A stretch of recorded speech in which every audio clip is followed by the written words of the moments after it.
this, and severe storms already firing up across the Mid-South. We've got several warnings that are already in place around the area and starting to make a push into the Memphis metro. Let me give you some info on what we're looking at right now. First warning that came out was for Lafayette County. Thunderstorm warning for Benton, Lafayette, Marshall, Union counties.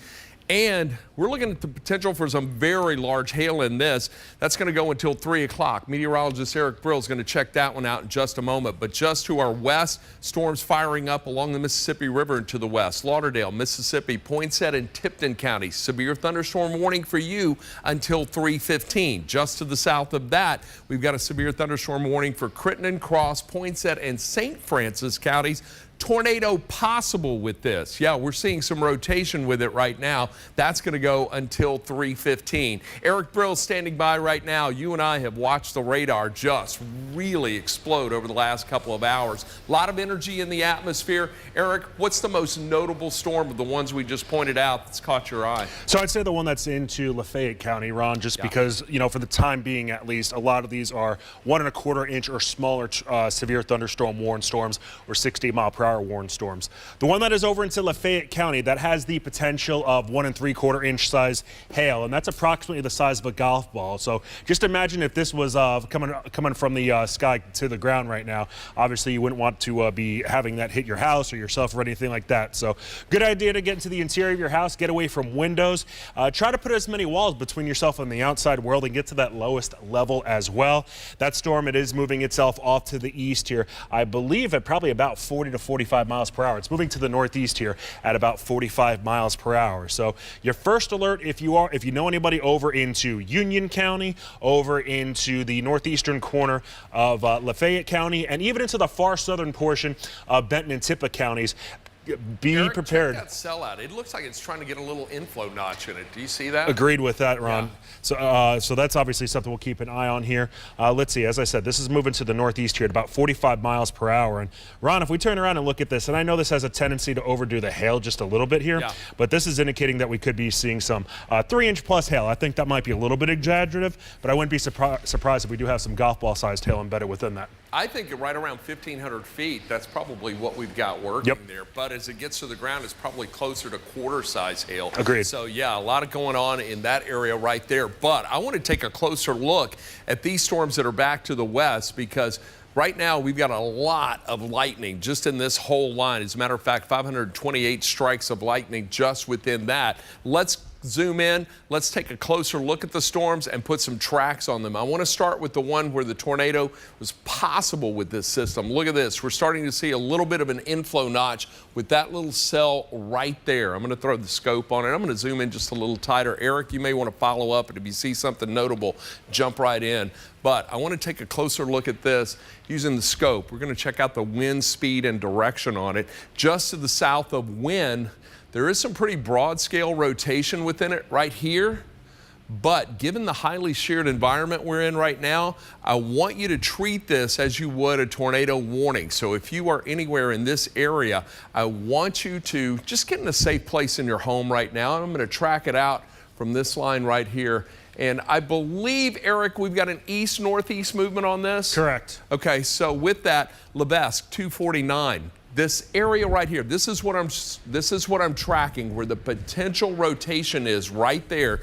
249 into Lebesque. Then we'll see it get into Princedale right around 254. McDonald, 258. Parkin, 3 o'clock. It's going to move into Smithdale right around 304 and then get into Earl at 309. Clore at 311. Now, this also has the potential to have some pretty big hail in it, too. And as a matter of fact, just to the south and west of Wynn, we're looking at the potential for hail size right around 1 inch in size. Now again, we're hitting that at about 1,500 feet on the radar. So as it falls, the warmer air closer to the surface and the friction going to shrink that a little bit. But I'd still say 1/2 inch size hail is likely with that cell itself. Also, let's take a slice of it and take a look at what's inside it right now. And we'll slice it right there from that hail core itself and see, oh yeah, look at that. Eric, do you see this? There's a suspended hail core right there. Now, it looks like it's probably melting before it gets to the ground. Agreed. But it's likely producing a tremendous amount of very heavy rainfall. The potential for flash flooding is out there also. So we got a track on this one. I want to take a closer look right now at this cell right here. This is the one that is moving across the Mississippi River and will soon make its way into Lauderdale, northern Tipton County. Let's start with the track on it. I'm going to track it from the leading edge itself and take it off to the east-northeast. So that heavier precipitation, that'll move into Luxor at about 246, into Gold Dust 252, 257. It gets into O'Donnell Bend, and then we'll see that move into Ashport at about 258. Tomato at 303, and then Luck at 310, moving on into ARP right around 314. Checking the potential for hail within this.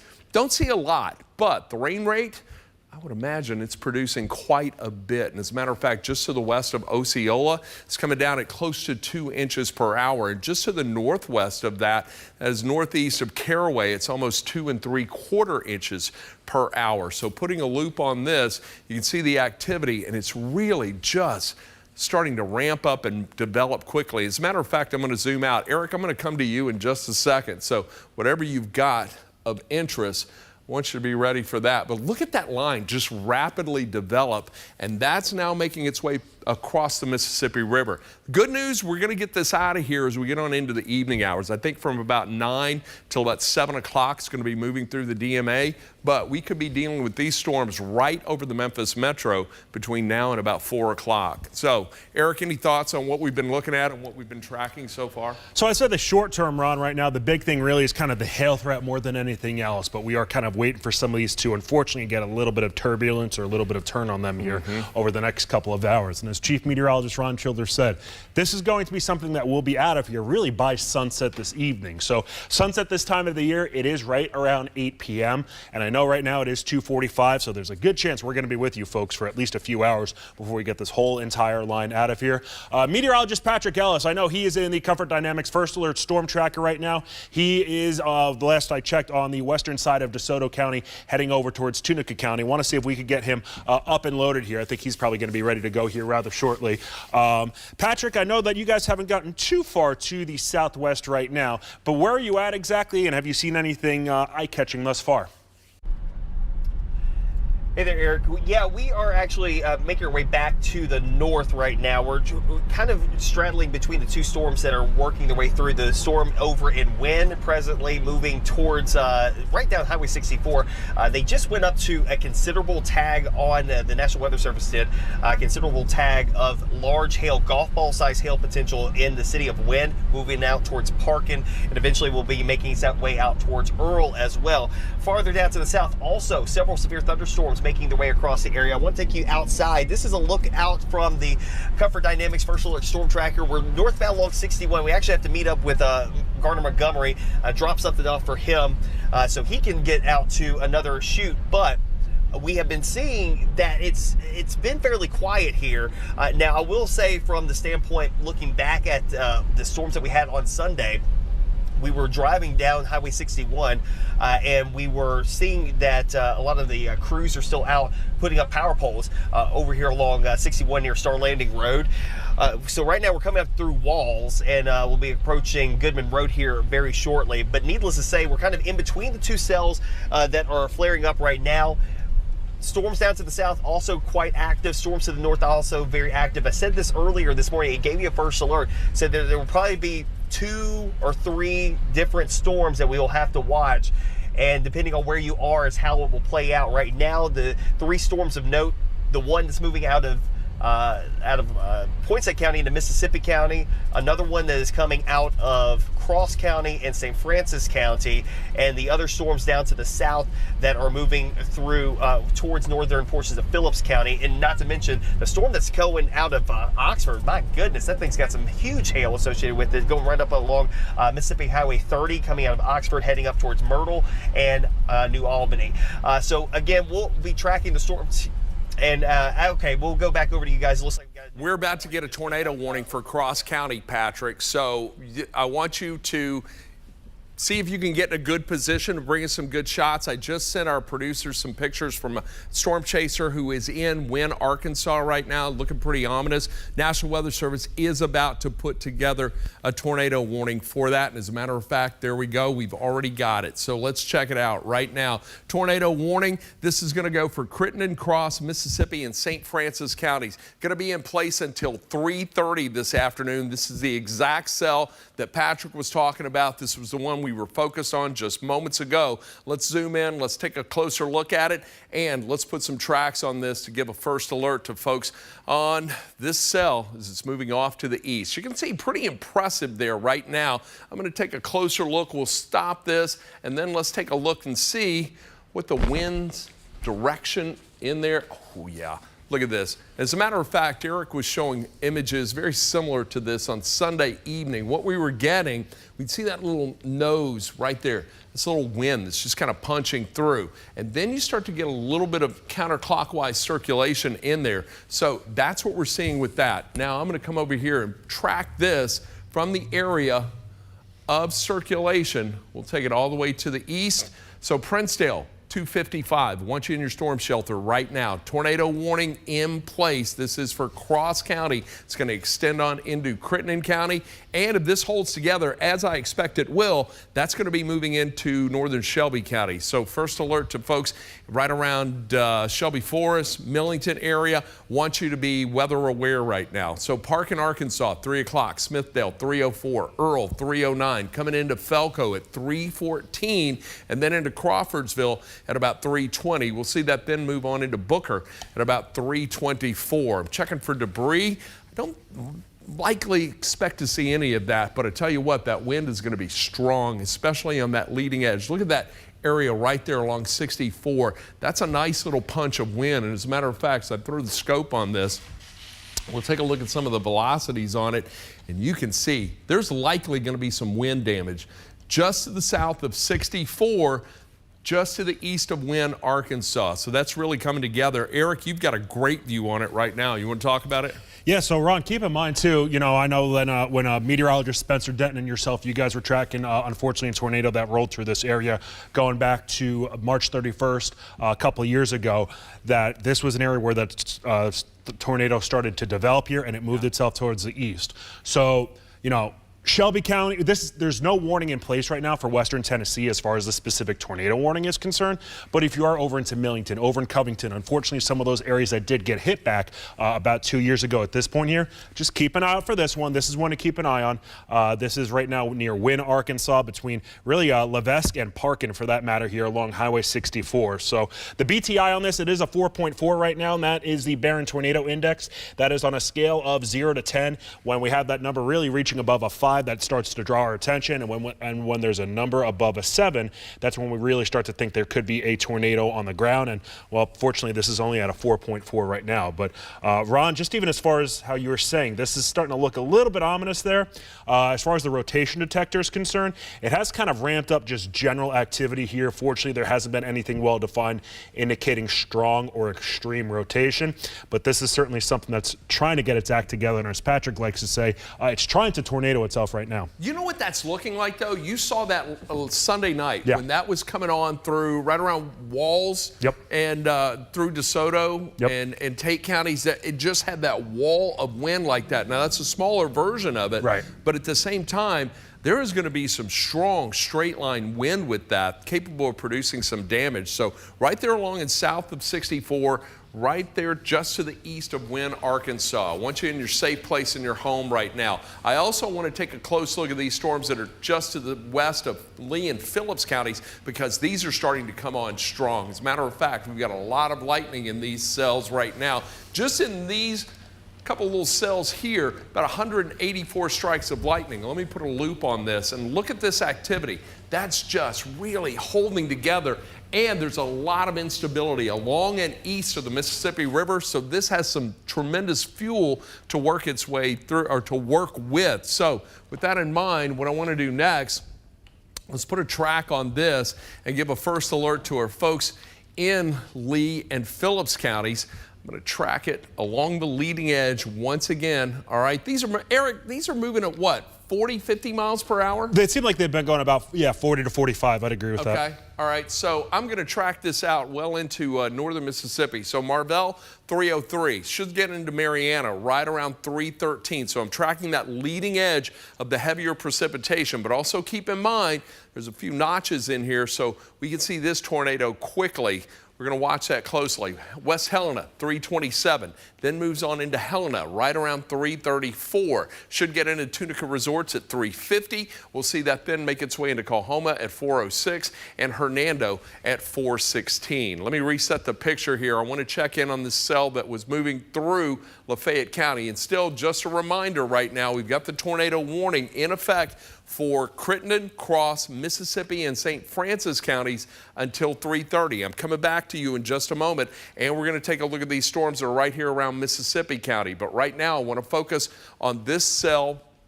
It's in Lafayette County, and put a quick track on that. And Ron, what it's worth with that specific cell that you're tracking right now, there was a tree that went through a house apparently on the north side of Oxford right now, just to the north. Just now? Yeah, just to the north of Lamar Park a little while ago. All right, good deal. Look, we've got crews spread out all around the Mid-South. So as we get new info, we'll get our reporters there. We'll bring you the info as we get it. Brand new warning just issued for this as well. So they're going to continue to extend that downstream. So Benton, Tippah, Union counties, that's going to go now until 3:45. Let's clear this off and put a track on the entire storm itself.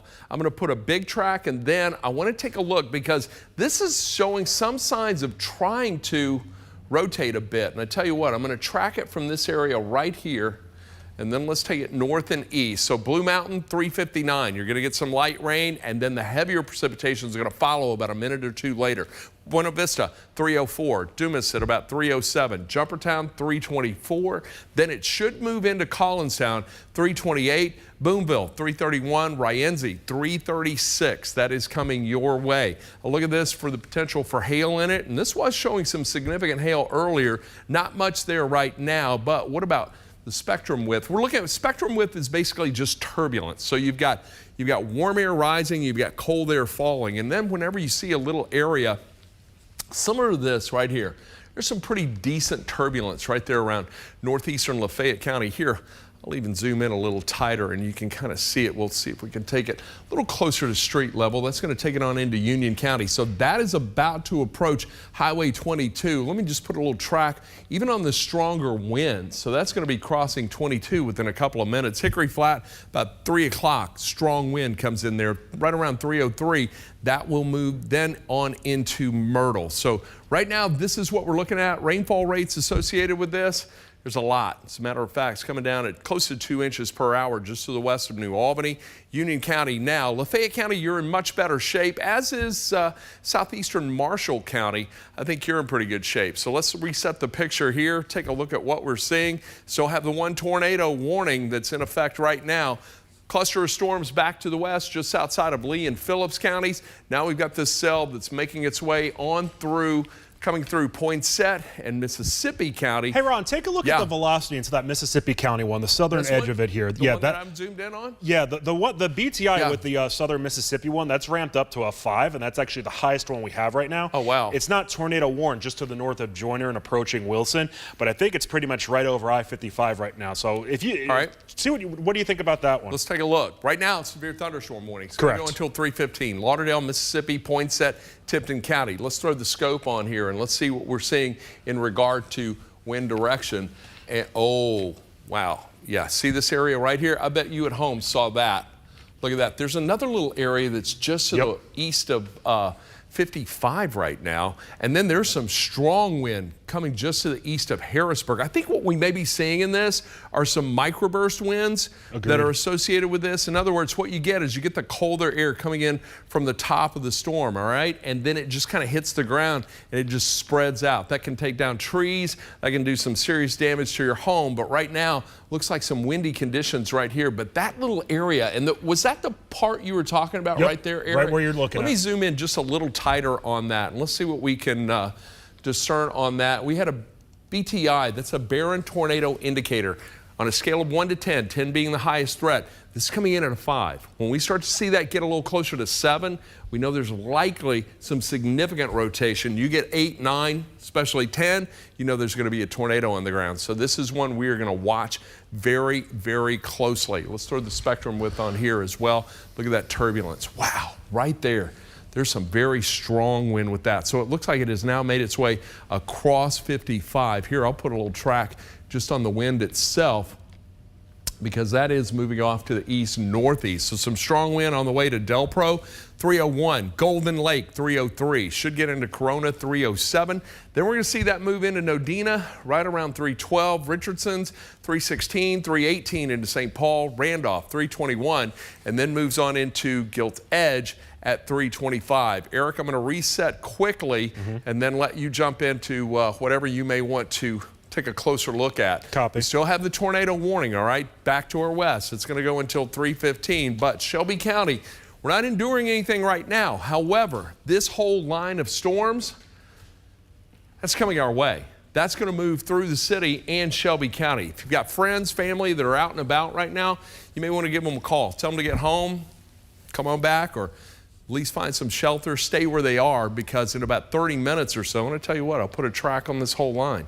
Let's do it and just give you a, whoops, let me put a track on here. And Ron, while you're putting that track on there, that's up to a 5-1 now. So it's inching up as far as the BTI if we're looking at that southern Mississippi storm. Okay, good deal. Let me hit this track right here. Sure. Guys, if you can take me full, hold on one second. There we go. All right, I'm just going to track a general line, all right? We're going to move it to the east-northeast. This is just to give you a general idea of when these storms will make their way into their next community. So Golden Lake, we've got this line of storms coming to you about 3 o'clock. 322, Shelby Forest, then Covington, 338. West Memphis, 338. 404 should be into Memphis, all right? So making its way into downtown Memphis right around 4 o'clock. Should be into Brownsville, 413. Germantown, 421. Collierville, 438. So here we are right now, or 439. Here we are at 3 o'clock. You've got about an hour just to get to safety. If you are in the city of Memphis and Shelby County, this line of storms coming our way, and it's moving along very quickly right now. And this is going to pack a punch. You can expect some potentially damaging wind. We can't rule out isolated tornadoes. Got a tornado warning in effect right now. But damaging wind and the threat for large hail, the main concerns with this, but quick spin-ups also likely with it. You've got a pretty good view on that, that wind coming through Parkin and Earl. That's that system right there. So what are you seeing with it, Eric? Correct, Ron. So, you know, if there's something that is good news, it's the fact that we're not seeing that couplet within there and those greens and those reds pretty much coming across and being adjacent to each other. So while the tornado warning is in place, we haven't had any sort of confirmation as far as it being on the ground or anything like that. And worthwhile to note, Ron, these have been moving at about 40 to 45 miles per hour. So I don't know if there's any sort of adjustment that you need to make just as far as the forward speed on these goes. I think you've been in pretty good shape with those, but just so you know. Right now, I think as far as this goes, I wouldn't be shocked if we do get some sort of tornado warning to occur into Shelby County here with the continuation of this as we start getting a little bit later into the afternoon hours. I would think more at around the range of, say, about 3:20 or so. Maybe that's when we could get northern Shelby County to be placed under a severe thunderstorm warning. But one thing I do want to note, and I don't want to forget about all y'all that are down into Lee and Phillips County. You heard Chief Meteorologist Ron Childers talking about Phillips County. That is where there is currently a severe thunderstorm warning in place right now.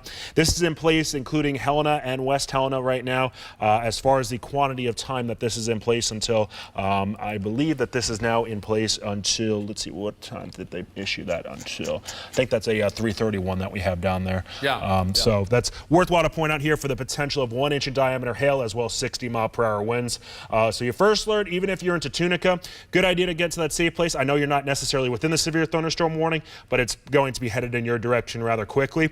One thing I do want to note, there is a bit of a gap right now, Ron. If we look really from I-40 north and then say from Mariana south, kind of right near that Forest City area where there's a little bit of a gap. And hey, that's good because that area did see some pretty big hail going back now about 36 hours ago. It's possible that could start to close up a little bit with more showers and storms around, but we're keeping an eye on that. But Ron, I think right now we have 5 severe thunderstorm warnings in place and that 1 tornado warning. Let me show you some pictures that my friend Preston White, Dorian Burnett, they're out chasing storms today. Just sent me this from Wynn. Check that out, ominous looking. You see the lowering of the cloud deck there.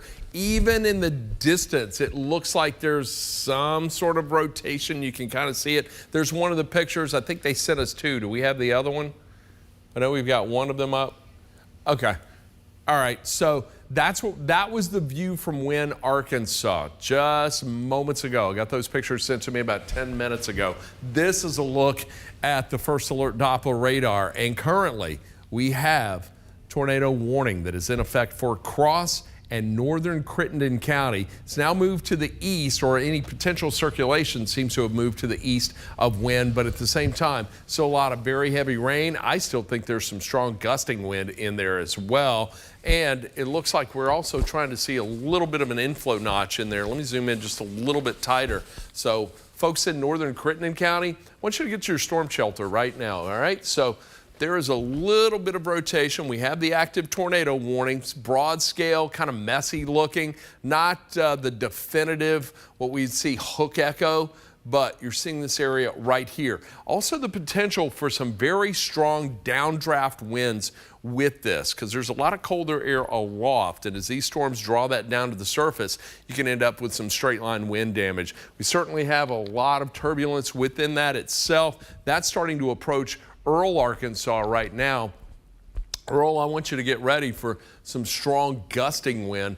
Tracking that at about 40, 45 miles per hour. So we're just tracking wind, okay? So this is spectrum width. We're looking at turbulence within the atmosphere. This is where we could have some damaging winds. So Togo, 304, Earl, 308. It's going to move into Clore, 309. Then that comes on into Three Forks at about 311. Should get into Grassy Bottom, 315, 321. We'll move into Heifer. Not even sure if we've looked at this for anything in the way of hail. Looks like it is growing a little bit. I checked that out a moment ago. About 4/10 of an inch in size. There may be some dime-size hail, maybe some pea to dime-size hail making its way on the ground. It's certainly producing a tremendous amount of rainfall as well. And also, I do want to indicate and just reiterate, it's a Doppler radar indicated tornado, so there's no visual confirmation, but storm spotters in the area are seeing that rotation within the cell itself. Just to the south of Wynne, very heavy rainfall there, just over 2 inches per hour. And even in northern Cross County, we're looking at rainfall rates right around 1.5 inches per hour. A lot of activity. This is all starting to make its way along and beginning to cross the Mississippi River. As a matter of fact, you can see this activity that's making its way across the river right now. By the way, let me put a track on this, because Dyer and Lauderdale counties, that line's coming your way. So Ken Folks Ridge, heavy rain, the possible severe thunderstorm coming in 305 into Ashport right around 317, Elbridge 331, Dyersburg 338. We'll see it then move into New Bern right around 345, Mason Hall 357, into Kenton at 406, and should get into Martin right around 414. So that's that portion of the line itself. Taking a look at this area right here, let's just go ahead and track out this segment of the line. Whoops. I'm going to put a new track on here, and then we'll track it from right here. And I'm going to go ahead and include this tornado warned area, and let's put a big track on that. Ashport 315, strong wind, heavy rain, hail, and the possibility of a tornado coming your way at that time. 323, Marion, then into Covington, 338, 351 into Raleigh, 4 o'clock, Bartlett, 415, Brownsville, then 426 into Hickory with 433, Humboldt. So here we are right now. We've got a rapidly developing severe weather system making a push from west to east. This is along a cold front. And look, storms back to the west. Central, western Arkansas in the clear right now. We get this line out of here, we're going to be in great shape, but it looks like it's going to be from now until about 7, 8 o'clock this evening that we're dealing with these storms. I am encouraged by what I'm seeing in this whole area right here. This is that gap you were talking about, Eric. You know, I do want to point out there is a false sense of security for a lot of folks in the Mid-South, thinking that Memphis and Shelby County are protected by the bluffs and we have this weather dome of sorts. Well, yeah, there is a little bit of a gap in that right now, but we're also starting to see some discrete little cells start to develop. So we could see a more well-defined line, and those bluffs, they're not going to slow this down at all. So this whole system coming our way making that move to the east. So it's something we want to watch very closely. I'll put the whole section into motion for you. 5 severe thunderstorm warnings, 1 tornado warning. Most of this activity going from now until about 3:30. But once we see it cross into West Tennessee, a little more instability, a little more fuel for these storms to work with. So we could see more intensification, some pretty strong storms, especially in West Tennessee, northern Mississippi, along and north of Highway 278. So thoughts on that? What are you looking at right now, Eric? So I will say, Ron, I know this is kind of starting to get to the fringes of our viewing area here across the Mid-South, but hey, we still do have people over in Madison County that do indeed tune in right now. I will note that there was a shear marker that did pop up just on the far eastern side of Haywood County. It looks like it has gone away, so that is good news. When I start talking about a shear marker, you see right where the D is in Denmark, that one started to pop up here. And we take a little bit of a look too. Looks like we had some low-level circulation on that. So the good news is this is looking back at 3:04, and right now the time is 3:08.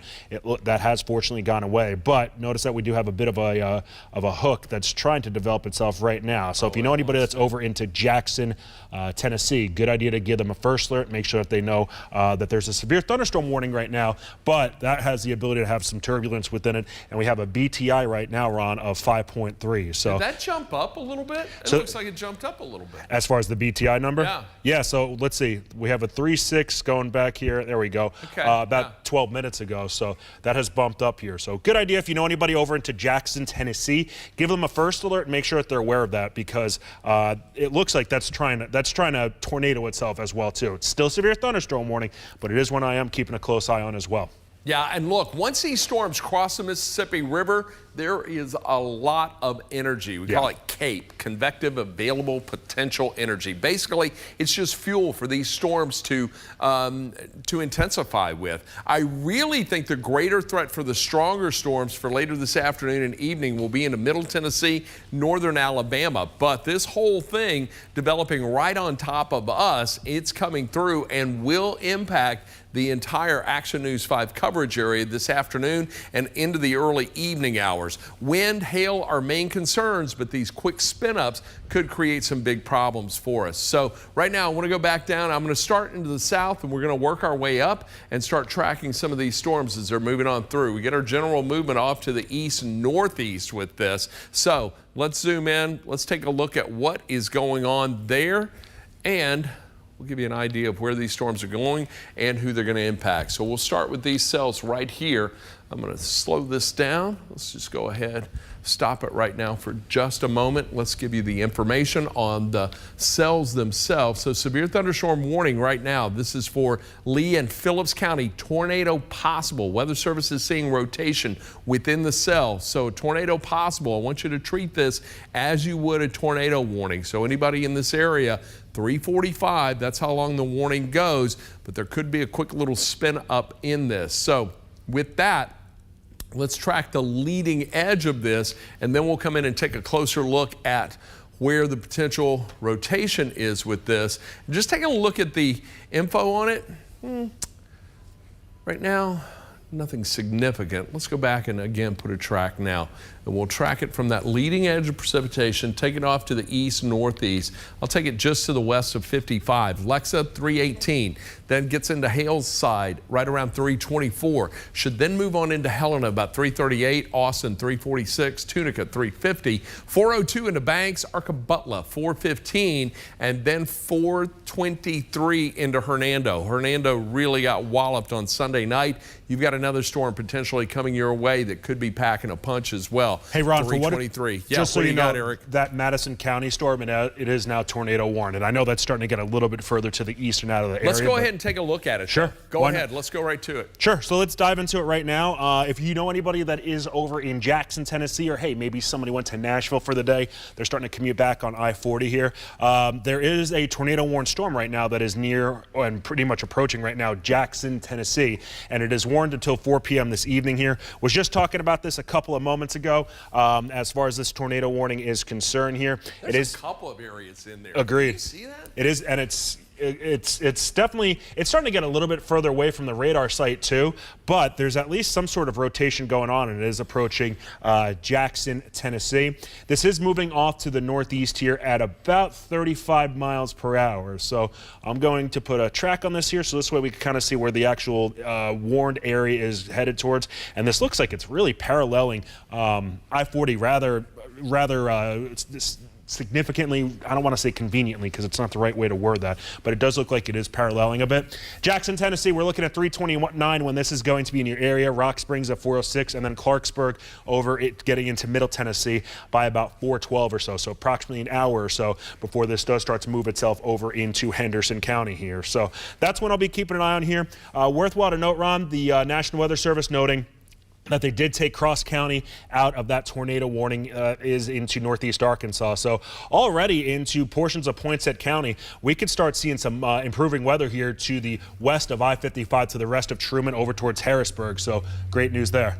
Two things. They're about to cancel the tornado warning for Cross County, all right? So they're going to make a larger severe thunderstorm warning for that. And I think they just did it too. Did they just do it? We'll come to that in just a second. But we've got cameras over the Jackson area. Let's take a look. Right now, we're just looking at very heavy rainfall associated with it, but that is 40 westbound. At mile marker 83 over at Campbell Street. Mile marker 83. So there you go. That's what it looks like right now in Jackson. Jackson under a tornado warning. Madison County under a tornado. How long does that go till, Eric? What this being that tornado warning over there? 45? That is until 4 p.m. 4 p.m. Okay, so 4 p.m. Now I want to take a look, a closer look now at this cell that's back here in eastern Arkansas. So we've tracked this cell here moving it through southern county, south of 40, but look at all this activity now along and north of the 40 corridor. Let's just give you a general track of the whole line itself.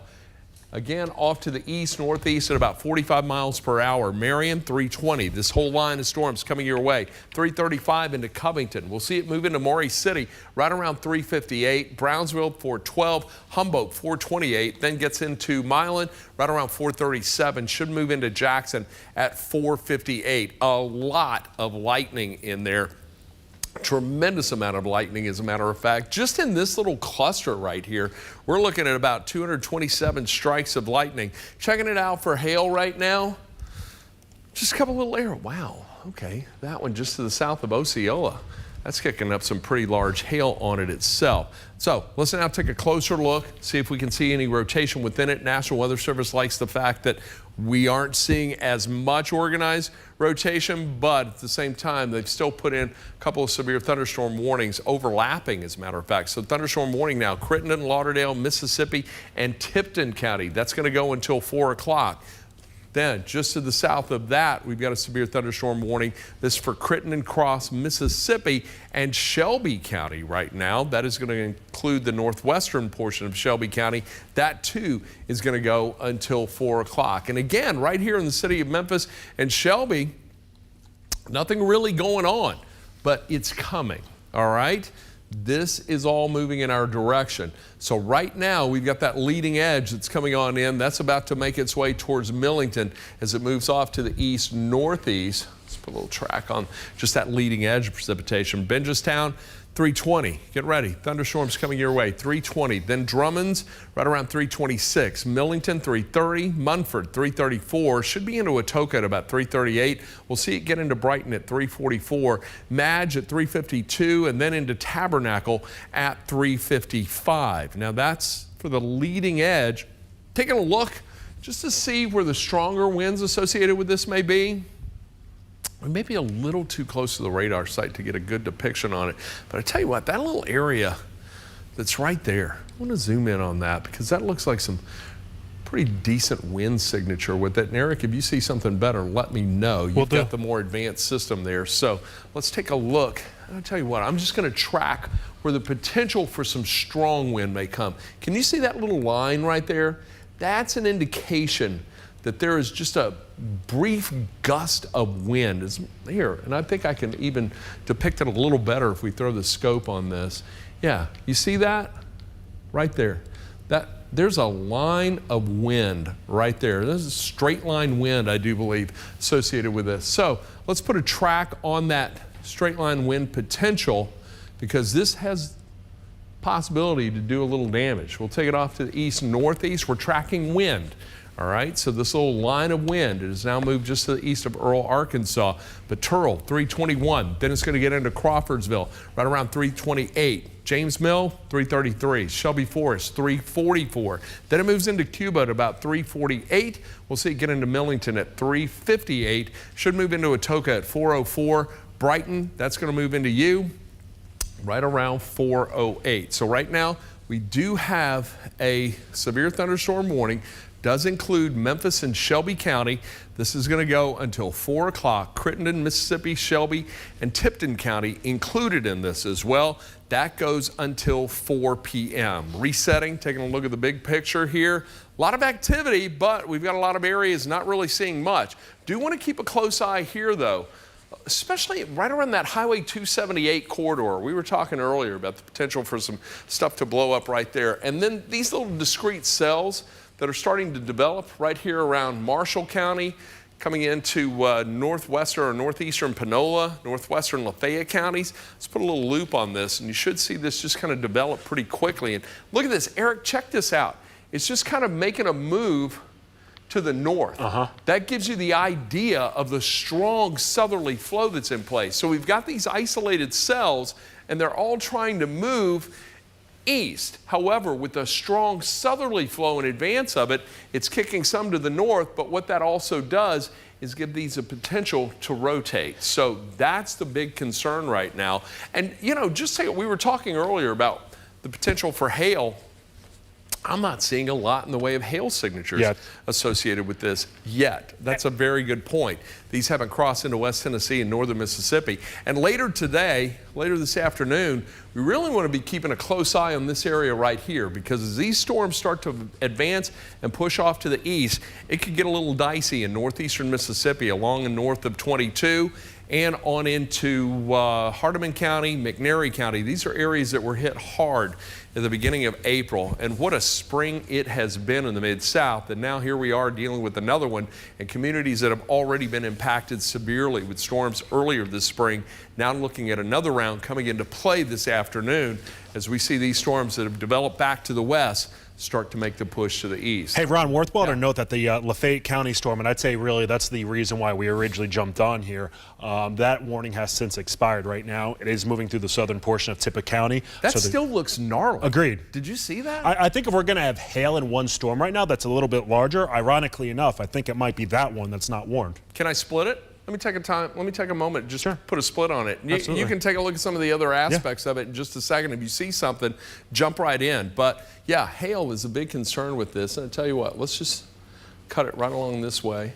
And let's see, I'm coming in behind it, all right? So, whoops. I don't think it's gonna let me do that. I've got to reset my picture. Forgive me, it's user error. So I'm gonna zoom in just a little tighter right here. This is it. This is a cell that was warned previously for Lafayette County, Union County. Now the warning has been dropped, but it still looks pretty ominous just from the radar view itself. So I want to put a 3D slice on it just to see where the hail core may be on this. Let's take a look. And right now I see some suspended, some of that's making its way to the ground. Agreed. So look, we're looking at areas in purple, okay? So do you see that's purple? Right here, I'm going to just try to draw some of these little areas. That's a suspended hail core from about 10 to 20,000 feet. Very cold air, well below freezing. And then look at this little area right here. The purple goes all the way down to the ground. That's an indication that we are getting some small hail likely reaching the ground. So just taking a look at the hail on this. I'm not even sure if I can get the right view on it for that. So hail size, just over 3/4 of an inch. It's probably about 1/4 of an inch hitting the ground. So there could possibly be some hail still associated with this. We can't rule out the potential for some wind, and it's also working its way into a highly sheared environment. So that little individual cell itself could still show some signs of rotating. Eric, I'm going to jump through here quickly, just give the times on the warnings we've got working right now, and then I'm going to throw it to you for a look at anything closer. If we've got Patrick, we'll be ready for that as well. Tornado warning still remains for Carroll, Gibson, Henderson, and Madison counties. That goes until 4 o'clock this afternoon. That was the cell we were looking at right there around Jackson, Tennessee. We've got a large severe thunderstorm warning. Yeah, what do you got, Eric? National Weather Service saying that a spotter actually reported a touchdown, I think, near Jackson, Tennessee. So I wouldn't be surprised if that goes confirmed here shortly. Unfortunately, that's moving to the northeast and out of the Mid-South, but still worthwhile to talk about that out loud. Yeah, and as a matter of fact, Melissa is our producer in the booth this afternoon. Maybe we can make some calls into that area, see if we've got any reports of damage or anything. And Melissa, if you get anything, let me know. Also, I want to check in with Patrick in just a moment to see where he is. He is out in the Comfort Dynamics First Alert Storm Tracker this afternoon, chasing storms. Lauderdale, Mississippi, Poinsett, Tipton County, you're under severe thunderstorm warning. That's going to go until 4 o'clock. So that is the warning right now. That is basically this little area right here. Now we've got another warning that's just to the south of that, and that's a pretty ominous little cell that moved through Cross County. That's going to be in effect for Crittenden, Cross, Mississippi, and Shelby County until 4 o'clock. Then we've got this cluster of storms just to the south of that.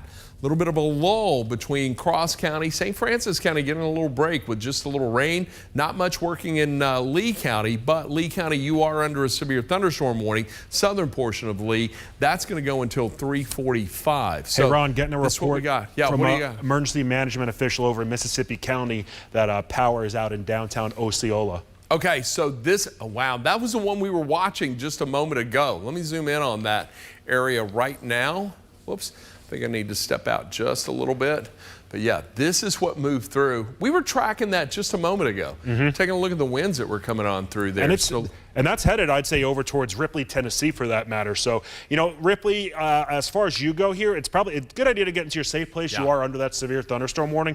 But if this is knocking power out over to Osceola, there's really not too much resistance between Osceola and Ripley as far as headed towards your direction. So any mention of wind speeds, estimated wind speeds with that? No, specifically for the warning, let me look here. Still 60 miles per hour, 60 and 1.5 inch in diameter size hail here. So we're still looking at that potential ping pong ball sized hail here. So, you know, if you have a piece of ice that's this big coming from the sky falling, that's going to cause damage. And Ron, if we're talking about Osceola having power outages from the wind, those two things aren't great. That little area that's just to the south of or north of Gilt Edge, and I just noticed it behind your back. Can you take a quick look at that, because it looked like that was starting to notch out just a little bit? I agree with that. Yeah, it does. It seems like it's trying to, at least. So yeah, look at that. I think over towards Covington, probably a good idea to get into that safe place right now. You know, even though it is a severe thunderstorm warning, I think you should treat this as if it was a tornado warning over into Covington, just as a safe than sorry measure, if nothing else. And hey, look, we've got to mention the storm Sunday evening that came through. We had a very brief touchdown.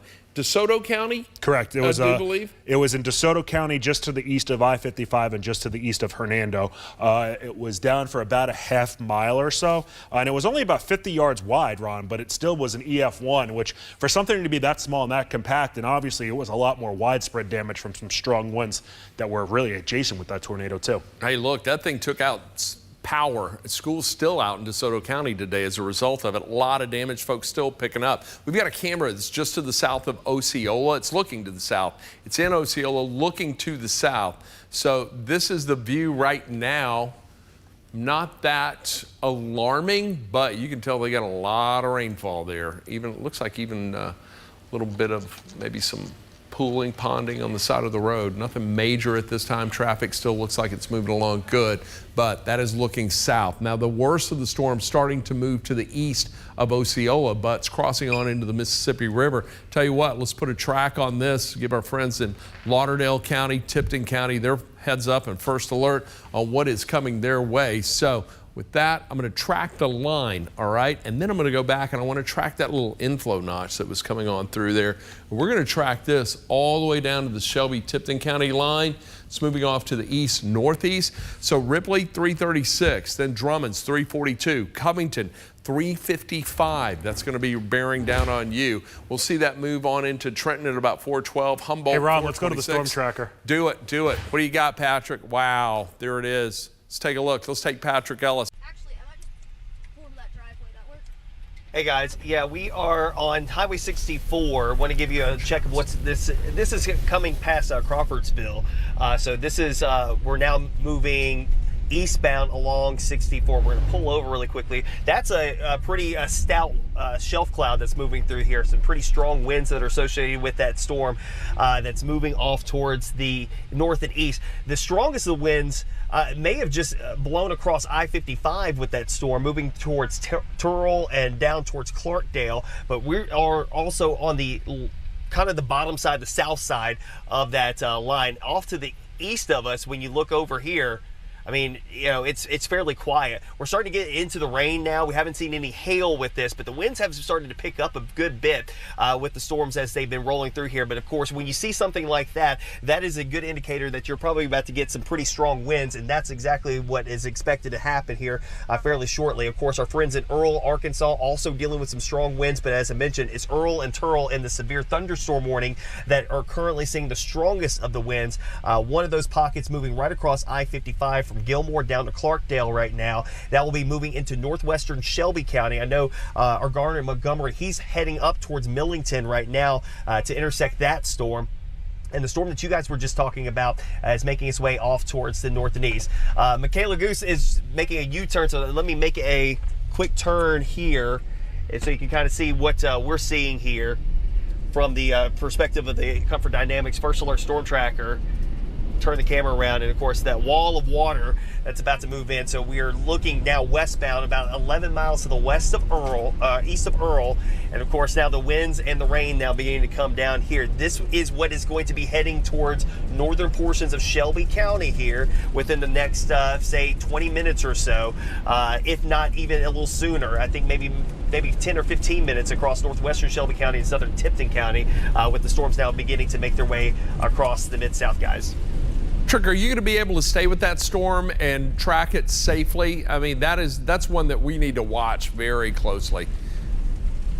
Yeah, I could. I mean, the winds are really starting to pick up here as we're faced into the storm now, and of course the storm is now coming right down Highway 64 from Earl over to Crawfordsville. This is what you're going to be dealing with, and again, this is probably the same look that it looks along I-55 from Gilmore down to Clarkdale. Two different portions of the storm producing strong wind potential.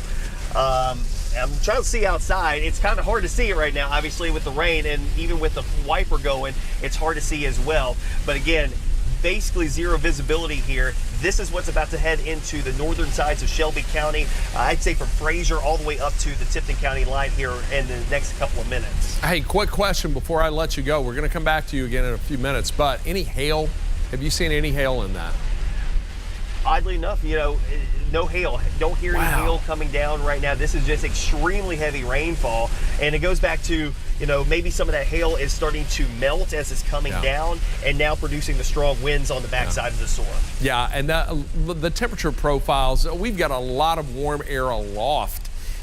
So yeah, a lot of melting. That's contributing to the very heavy rainfall. That is a live look right now of our Comfort Dynamics First Alert Storm Tracker. Patrick Ellis, Michaela Goose in the Storm Tracker this afternoon, following a storm coming out of Cross County. Let's take a look, because this thing is, or Crittenden County, excuse me, because, well, I do want to remind everybody we're under a tornado watch until 8 p.m. this evening. Now, I think most of this is going to be out of here by 8 o'clock tonight, but the entire coverage area, including Memphis and Shelby County, under a tornado watch. Any severe thunderstorm warning that's issued, I want you to treat it as you would a tornado warning, simply because these storms are moving into a highly volatile environment, and they will have the potential to ramp up quickly, very quickly. So I want you to watch it. Now, we've already had a confirmed tornado in Jackson, Madison County. We're working to bring some information to you on that. Patrick Ellis was following the storms, and just look at the lightning with this alone is absolutely amazing. So this little cluster of storms that is north of 40, coming in with about 416 strikes of lightning. But let's zoom in and let's put a quick track on this, because as Patrick mentioned, this is going to impact northern Shelby County. All right. And Ron, that's warned now for 70-mile-per-hour winds too. All right. What the movement? I'm tracking this at about 45 miles per hour. Eric, has there been any indication that this is speeding up, or am I tracking a little too? National Weather Service saying that, if anything, it's actually ticking down a touch as far as the speed goes. But I would say if this is going to ride some sort of boundary, the speed would start to pick up here. So you might be a tick quick with the 45, but I don't really think it's justified for a readjustment. That's good. So this may give you a couple of extra minutes of lead time, all right? So let's get right to it. These are the communities in the path. So Corona, 332. Then Marion, 344. Drummond's, 346. Millington, 352. So just before 4 o'clock, about 20 minutes away, 352. This portion of the storm with a well-defined wall cloud, this is moving in your direction. Then it's going to move on into Brighton, 401, Bolton, 408, Tabernacle, 411, then 419, it moves on into Mason. So a lot of activity in that. And just within this cell, we're looking at about 258 strikes of lightning. I want to check this out right now for the potential for hail in there. And Patrick, just as he was confirming, no views of hail, getting a little light signature, but again, the radar's hitting that at about 1,500 feet. So as it falls, it's melting quickly, and that's translating into some very heavy precipitation. Right there east of 55, it's coming down at more than 2 3/4 inches per hour. Just to the west of Shelby Forest, we're getting rainfall estimates close to 1 inch per hour. And even just to the west of north and to the northwest of Covington, just over 1.5 inches per hour. So this is dropping a lot of very heavy rainfall. The potential for flash flooding exists. And here we are, 3:33 right now. We're getting close to the rush hour. This is bearing down on Memphis and Shelby County and coming across the Mississippi River. Just to give you a quick view, an overview of the entire system, we've got 2 areas that are watching distinctly right now. This one north of 40. That's moving off to the east-northeast. Then we've got this other cluster of storms we're watching. This too moving off to the east-northeast. But once again, Eric, here we are. We've seen it a couple of times already. An enhanced risk over the area. Memphis and Shelby County gets virtually nothing out of it, while other parts of the Mid-South get hit pretty hard. I am optimistic by what I'm seeing in and around the city and Shelby County itself. Especially DeSoto County needs a break after Sunday night, too. Yeah, you're no kidding there. And they're still cleaning up from that, from the big storms there. The cell that was right here that came through Lafayette County that was warned earlier, it still looks ominous, but as far as hail indication goes, small hail in it, that's about it. What is it, 1/2 inch in size? But it's dropping a lot of very heavy rainfall with it too. So I think we're getting melting hail cores above us, and that is translating to the heavier precipitation we're seeing. Look at that, more than 2 3/4 inches per hour. Man, you've got a great view of the visible satellite imagery. Any overshooting or bubbling tops?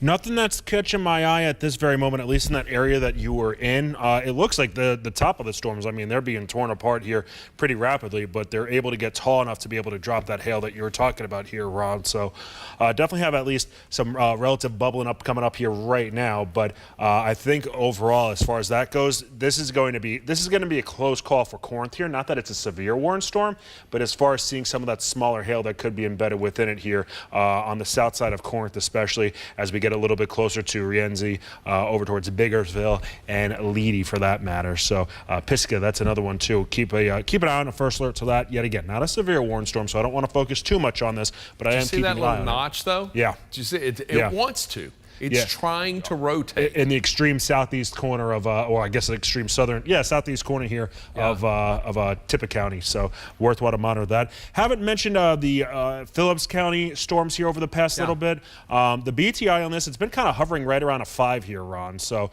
that's, it's nothing to sneeze at. I know that 7's kind of the number that really starts to draw our attention here, but a 5.1, that's obviously something to monitor here too. So if you are in Helena, West Helena, If you know anybody traversing over the Highway 49 bridge, rather, give them a first alert and make sure that they are aware of what we got going on here. I'm sure they could turn around and obviously just look at the clouds and be able to detect that there's some pretty nasty weather headed in their direction. Our friend William Frog, local storm chaser, and what a great guy, and just amateur meteorologist, but probably one of the smartest amateur Mets I think I've ever met. He was along Highway 278 this afternoon. He was going to get over in Helena. I know he's got a live feed up. Melissa, if we can find that, he's given us permission to use his live feed this afternoon. So if we can find that and pop it up, I'd love to see, because he's right there in the hot spot. Or when we were texting earlier, he was right there in the area that we're looking at right now. And Eric, I want to see what it looks like just visually at the surface. I'm curious to see that. Agreed. So there's going to be a lot of very strong wind, very heavy rain at the very least there, but man, that's an ugly looking storm. Agreed. And hey, Ron, I think if nothing else too, good to point out here, and you know, obviously feel free to chime in or correct me if I'm wrong. I think Poinsett and Cross counties, we're in pretty good shape over there right now. It seems like that leading edge of the showers and storms, it's racing off to the east, so I think we're in good shape there. I think there could still be a little flooding in that area. That's true. I think I'm more concerned about flooding for that area than I am for the potential for any severe weather, but we'll wait and see if we can get a good view of his live feed in just a moment. This is the activity we're working with right now. You can see all the different warnings that are in place. Let's run through once again, give you some info on what we're looking at. Of course, the confirmed tornado that went through Jackson County, still working to bring you some info on that. It's going to go until 4 o'clock, so still another 22 minutes left on that. That is for Carroll, Gibson, Henderson, and Madison County, just outside our coverage area, but we do have folks who watch us there, so we've got your first alert. We're keeping a close eye on these storms for you. Then just to the west, we've got storms crossing the Mississippi River now. Lauderdale, Mississippi, Tipton County under a severe thunderstorm warning until 4 o'clock. But as Patrick Ellis was showing us just moments ago with this cell that was coming out of Cross County, that too goes until 4 o'clock. But that's for Crittenden, Mississippi, Shelby, Tipton County. We were seeing a very well-defined wall cloud associated with that. Then you get a little farther south into Lee and Phillips counties. We've got this severe thunderstorm warning right now for Phillips. Tornado possible. That's going to go until 3:45. Let's zoom in. Let's take a close look at that and see what we can see. National Weather Service detecting some rotation within that. So once we do this, I want to check out the lightning first of all. 370 strikes of lightning involved in that. So a lot of activity there. Melissa, you were talking to me just a moment ago.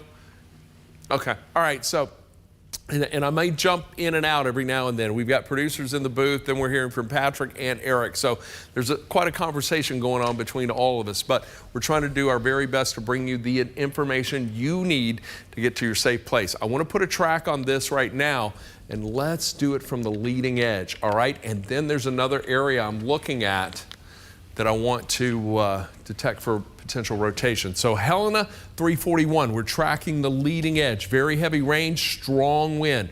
Right there as it's coming on through, a lot of lightning. It's going to get loud. 354 into Tunica, Jonestown 408. Then it moves into Sledge right around 418. Should get into Coldwater 426. Senatobia 429. There's your first alert. Sardis 445. Then moves on into Aiken at 447. But there's another area of this storm that I'm watching right now. I'm going to zoom in just a little tighter, because I think this is what the Weather Service was looking at for that potential rotation. Do you see that little area? Let me point it out right here. So we've got winds coming in from the south. It gets wrapped up in this as it's trying to move off to the east, and then you get this counterclockwise circulation in there. I'm going to hit this with the scope. Let's see what the velocity or the wind speed and direction looks like. And wow, right there, you can see it. It's really starting to come together just a little bit. Let me clear this off once again. I'm going to throw on the base velocity. Yeah, there's a couple little areas that are right here. You can see a little something trying to circulate there. Another little area of circulation there. Another one right there. But it's the one that's back here we want to watch more closely. I'll hit that with the scope. Let's check it out. So we're looking at base velocity, in other words, just a basic wind speed and direction. Now we're incorporating the movement of the storm to give you a better view of the wind speed and direction. And that still looks like this could be a straight line wind event coming on towards the lane. Let me clear this off because I want to give folks in that area a first alert. That may be moving off to the east-southeast. So Ewell, right around 342. This is the area where we could have some circulation, maybe even some strong to microburst winds with this. In other words, some downdraft winds could be impacting this. So I want you to get to your safe place. Then moves into Hoop Spur right around 344. Elaine, 348. Countess, 352. Friars Point, 357. Then we'll see it move into Armistead right around 359. Dickerson, 403. We're tracking wind right now, all right? So the wind, the strongest winds, potential rotation. Coahoma, right around 406. So if you are anywhere in this area, I want you in your storm shelter right now. Get to the safest place in your home. Lowest floor, put as many walls between you and the exterior as possible. I'm going to put one more track on this specific area, that notch, and then Eric, I'll throw it to you. I think you're looking at some pretty significant stuff with this rotation detector. So Lambrook, here's what I'm tracking. That area of inflow right there and potential circulation. Lambrook, 350. Just get in your storm shelter. Just safe place in your home. Just ride this out, let it pass. It's going to be gone in about 15 minutes. Elaine, 357. Ewell, 4 o'clock. Modoc, right around 403. Humber, 408. Friars Point, 414. Then moves into Preston Place, right around 418. So that's the portion of the storm we're watching that could be rotating, could produce a tornado, but right now, we are dealing with just a severe thunderstorm warning, but the tornado tag is associated with it. It is possible, as radar is indicating some pretty significant rotation. It's going to go until 4 for Coahoma and Phillips County. Eric, what are you looking at right now? So did get a report over in Jackson that there was some damage over the Kirkland's warehouse here pretty close to the airport over in Jackson, Tennessee. So that is obviously something that we will continue to monitor and kind of get updates with respect to that here. As far as we have going on here locally here into the Mid-South, there is at least a little bit of rotation trying to pick itself up here into the north side of Shelby County right now, approaching Millington. Just remember, just because there's some rotation doesn't automatically mean that there's a tornado on the ground or anything like that, especially as this does start to get a little bit closer to the actual radar site itself. And notice as far as how there's a little bit of a hole here, that's pretty much just the radar beam. It's not able to really detect a whole heck of a lot that is below the beam there. And what you see spinning, that's essentially what the radar beam does. It just shoots into the sky and lets us know what's going on in the sky, more or less here. So, you know, not a bad idea if you're over into Millington, along Kerrville, Shelby Road, over towards Wilkinsville Road, Veterans Parkway, Rankin Branch Road, Bass Road, over into West Linton Road, along Highway 51 right now. Pretty much if you're in Millington and you're along or north of the 269 loop here, good idea to get to that safe place right now. Even though you don't have a tornado warning, there's at least some strong winds that are headed in your general direction right now. So not a great situation right now along 269. I do think as far as downtown Memphis and really inside the 240 loop right now, we're in about as good a shape as you could hope for here as far as not seeing anything crazy just off to your west here. It does look like the radar is trying to tail itself down to the south ever so slightly into portions of West Memphis. But with this general movement really being to the east and northeast here, I think Memphis is actually going to be in pretty good shape with respect to this. Over into Whitehaven, South Haven, we're in pretty good shape there too. For Hernando, got to keep an eye on some of this stuff that's in Tunica right now that will be moving itself off to the northeast here. But yet again, the wide view of things right now, if you're over into Poinsett County, if you're in Cross County, and I even say St. Francis County, all three of those counties are in pretty good shape right now, and I'd even add Lee County to that, except for the far southeastern corner. So, Ron, we're seeing this line of showers and storms. It's got that little bit of a gap right now that is pretty much over Shelby County, DeSoto County, but just on that north side of Shelby County right now. You know, I've got to make a general observation because from the storms at the beginning of April, then we had the enhanced risk last Friday. We had the storms on Sunday night. Memphis and Shelby County this spring, with all of the activity we've had around the area, the city of Memphis and Shelby County have fared extremely well in all of this, and it looks like that may be a possibility again with this round. What do you think? Thoughts on that? I'm starting to believe more and more in the crystal skull. That's about all I got to say here, because I'll tell you what, it is unbelievable how lucky Memphis has been. I've heard a lot of things about that. Man, the more we keep going into this here, I'm starting to become a believer in that here. There is a belief that there's a crystal skull on the top of the pyramid, that it protects us from weather, and the bluffs do the same. I'm not So buying into that, but at the same time, we have fared well here in the city. But let's talk about what's going on, because other areas, not so much. Our friends in northern Mississippi pummeled Sunday with strong storms. Now we've got another line moving on through. Then we've got this activity along and north of 40. That's moving along and just to the north of the I-40 corridor. Severe thunderstorms right now, no active tornado warnings in our coverage area, but a confirmed tornado that did move through Madison County. Jackson taking a direct hit. Melissa, you were talking to me just a moment ago. What was? Let's take a look at that shot. This is from Hernando, all right? This is crews still cleaning. Eric, this is from Sunday night. Right.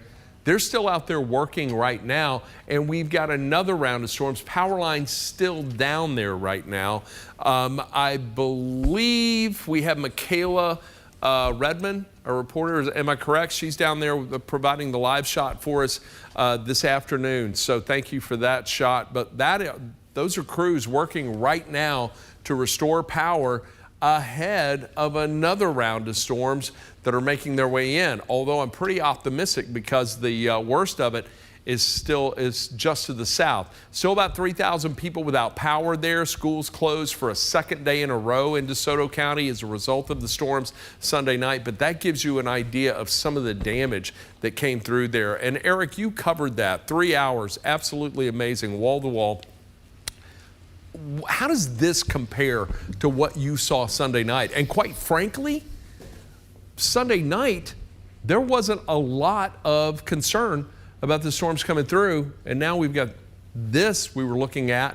How do you see the two systems comparing? So I will say, Ron, you know, between Patrick Ellis, you and myself, we kind of talk back and forth with each other as far as the forecast goes, if we tweak things like that. And you did note on Friday, as far as the potential for Sunday night could be something. And I know when I sent an email on Saturday morning, I said I thought that Sunday night could be a little bit worse than Sunday morning here. So that wasn't obviously a great situation into DeSoto County. The good news is it is daytime now compared to it being nighttime, and I think that does help people out. So, you know, naturally people are going to be curious and look outside and try to see different things here. And I did think it is better when it is daytime than nighttime, just because at least if you're going to do that, you can see something potentially happening here. But the area that was over into Cross County, that did seem a little bit similar to what we did experience here earlier, going back, I guess, about 36 hours or so ago.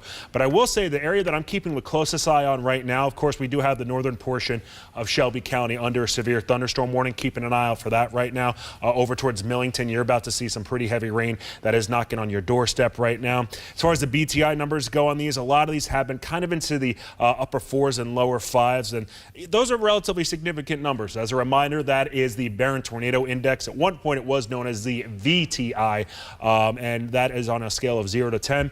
0 meaning we're not worried about a tornado whatsoever. 10 meaning, well, there's a tornado on the ground. Right, exactly. Every time. Exactly. So, yeah. You know, these numbers being in the middle to upper 4s and some lower 5s, it's getting our attention, but it's not sounding off the alarm bells. But I will note, Ron, we do have into Phillips County right now, that area that you were talking about here about 10 minutes ago, yeah. A 5.6 on that BTI. And really, Phillips County that I can remember as far as some of the storms we've had as of late, I don't remember too much actual confirmed tornadic activity into Phillips County. So got to keep an eye on that. If you're over into Helena, West Helena, if you're in Tunica, good idea to put as many walls between yourself and the outside world. Even though this isn't a tornado warned storm, it does have, I believe, that tornado possible tag with it right now. So keeping an eye on that. I see a little Boeing segment right there. Tell you what, let me put a track on this quickly. And Melissa, I want you to get Patrick back on the camera with us and check in with him. I want to find out where he is, what he's seeing so far. But right now, I want to pay a little close attention to this cell. We have the severe thunderstorm warning right now. This is for the severe thunderstorm warning itself is for Panola, Quitman, Tate, and Tunica counties. Goes until 4:30. So Phillips County, you've now been removed, but I tell you what, there's still a lot of lightning just within that little cell itself, and we're seeing a lot of that in southern Phillips County right now. Let's take a closer look at this storm, put some tracks on it, show you where it's going. But right now, there's a little bit of a Boeing segment. I'm going to zoom in just a little tighter. So when I talk about a Boeing segment, that's where we can see the stronger winds, all right? And it's very easy to to see. You see that little bow right there? So we've got some stronger winds coming aloft, and it's almost just like a little punch into the middle of that storm, so that right there on that leading edge, that's where we could find the strongest winds and the greater potential for damage. So with that, what I want to do, clear that off. I'm going to put a track on this, and let's track that bowing segment itself off to the east northeast. So Lula 354, Coahoma 358, Dubs 402, and then 408 Birdie. It'll move into Little Texas 411, Sledge 419, and Falcon at 425. So there's your first alert to that leading edge and the potential for damaging wind. But we got a camera in Helena, West Helena. Let's check that out and see what it looks like there right now. Oh, wow. That is some heavy rain. That's a wet bucket of some yuck. Strong wind. You can even see the wind, the trees whipping in the wind right now. Especially on the bottom right. Trucks making their way, making their way across the bridge right there at Helena, West Helena. That is what we are seeing at this time. Very heavy rain, very strong wind associated with this. And yeah, pretty significant storm coming on through. So you've got the severe thunderstorm warning there. It remains until 4 o'clock. Now, let's go back, take a look at the big picture here.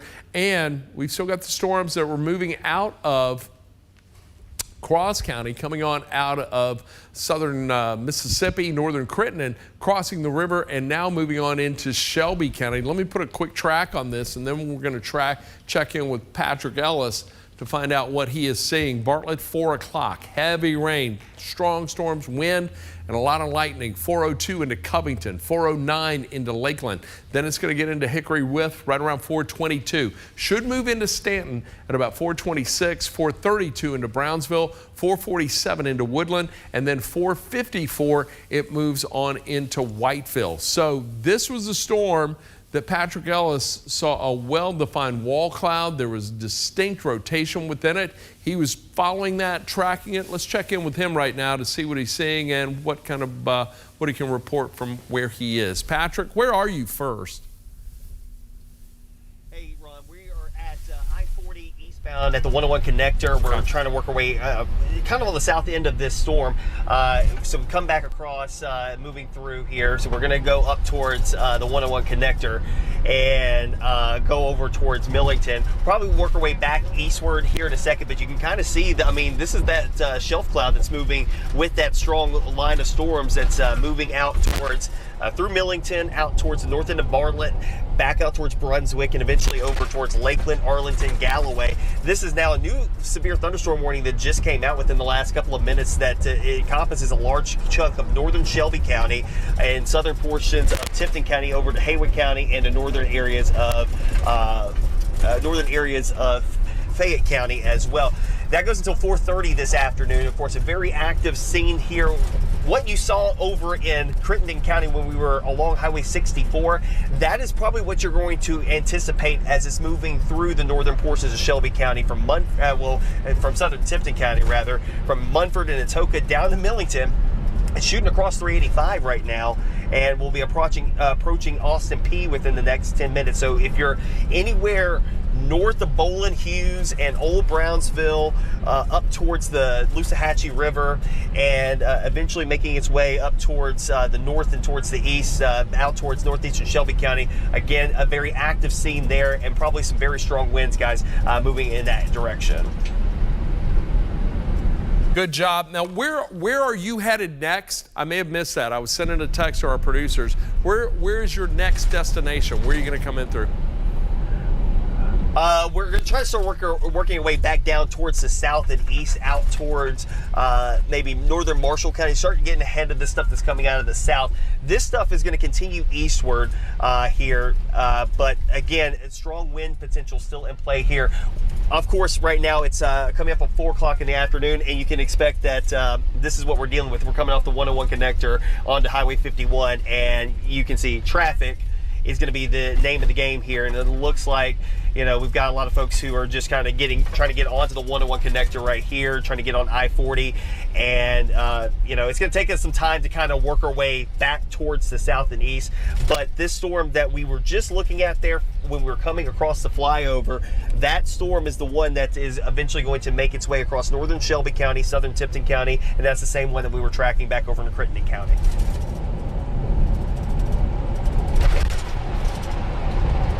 Information of damage in southern Mississippi County. We're seeing some images of that. We're going to try to bring that to you. But I want to go right now to a new tornado warning just issued. This is for Alcorn County, southeastern Alcorn County. Just Corinth, you're fine. You are not in this. It is south of Highway 72, but it's right there along 45. And the warning itself right now, the tornado warning in effect for Alcorn, Prentiss, Tishomingo counties. Look, this is that little cell that we were watching that just wouldn't want to let go in southern Tippah County. So now tornado warning until 4:45 on that. This is going to move outside the coverage area, but just to take a look, there's a tremendous amount of lightning in this, about 176 strikes. Taking a look at the potential for hail within the cell itself. Looks like it has come along a little more right there around Monroe County, 3/4 of an inch hail size. Now, as far as where the potential rotation may be, oh yeah, it is south of Alcorn County. You can see that little track right there. I'm going to track it on out of the area, take it across the Mississippi-Alabama state line. So Cairo, 405. Then it's going to move on into Holcut, right around 408. We'll get into Iuka about 419. We'll see that then move into Oldham at 421. Marjoram at 426. Eastport, 428. Cherokee at 432. And again, the rotation south of Alcorn County. Corinth, you're in the clear. You're in good shape. Southeastern Alcorn County, I want you to stay weather aware. Eric, you've got a great view of it. What are you looking at? So, Ron, this is, as you said, south of Corinth. We're not really worried about Corinth. East of Highway 45 as well. I think this is going to head towards the general area of Iuka. So if you know anybody that is over into the Iuka area, hopefully they are aware of this as it is, because they are under a tornado warning into Tishomingo County. But a good idea to give them a first alert as it is anyway. If we did have a tornado, I think it'd be right near altitude along State Highway 364 over towards Cairo, along Tension Road, as well as County Road 2321. Holcut, that's another area that we'll keep an eye on. State Highway 356.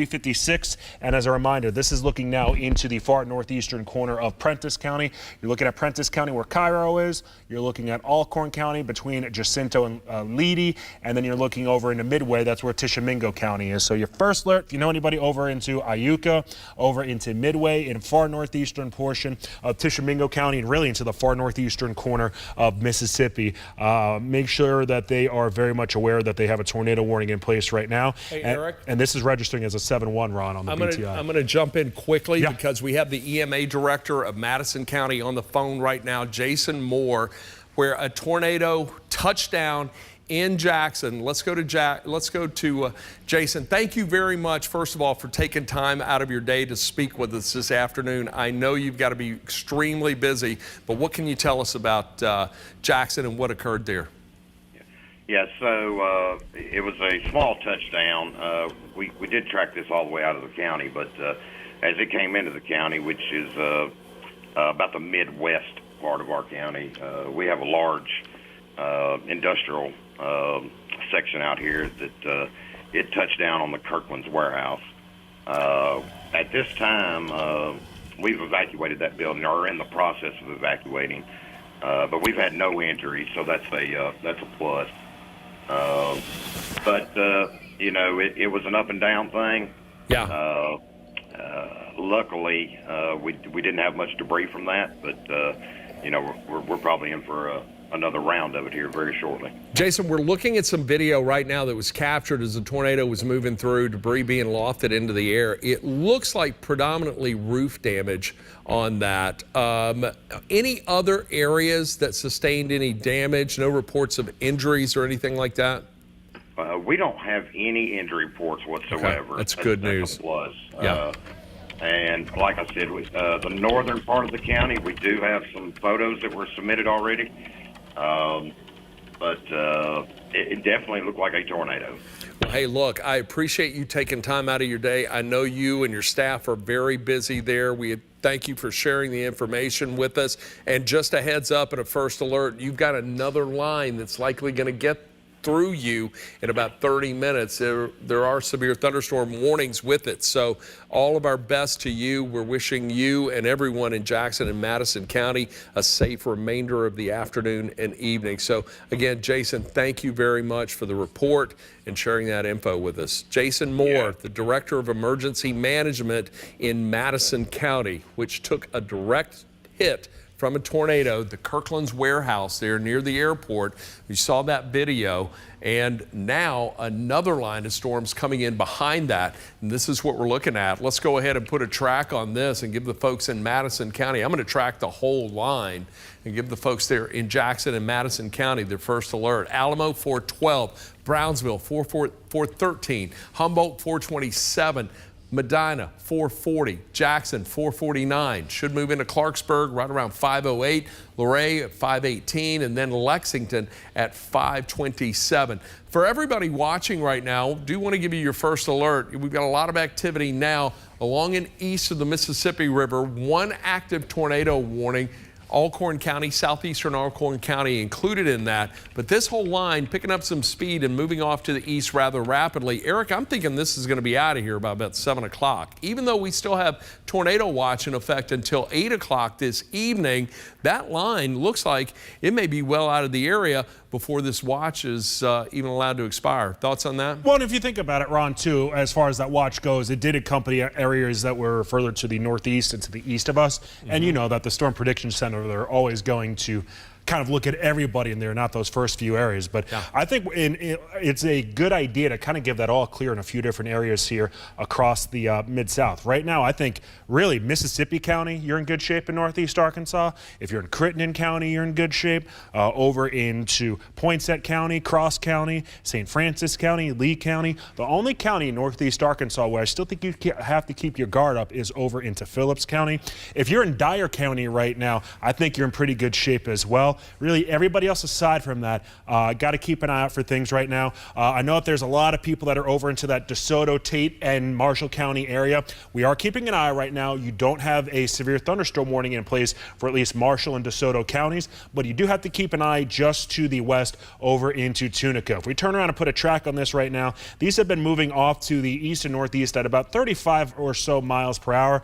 This is looking to approach Coldwater by about 445, Senatobia 441, and really just along I-55 by about 445 or so. So hopefully that gives you a better idea. If we start looking even a little bit further to the east, I do think that this will get closer to the Holly Springs region as we get towards, say, about 530, 545. Byhalia, I think this might stay just to the south of you, but it's going to be close. It's going to be close. Yeah. That's exactly what I was about to say.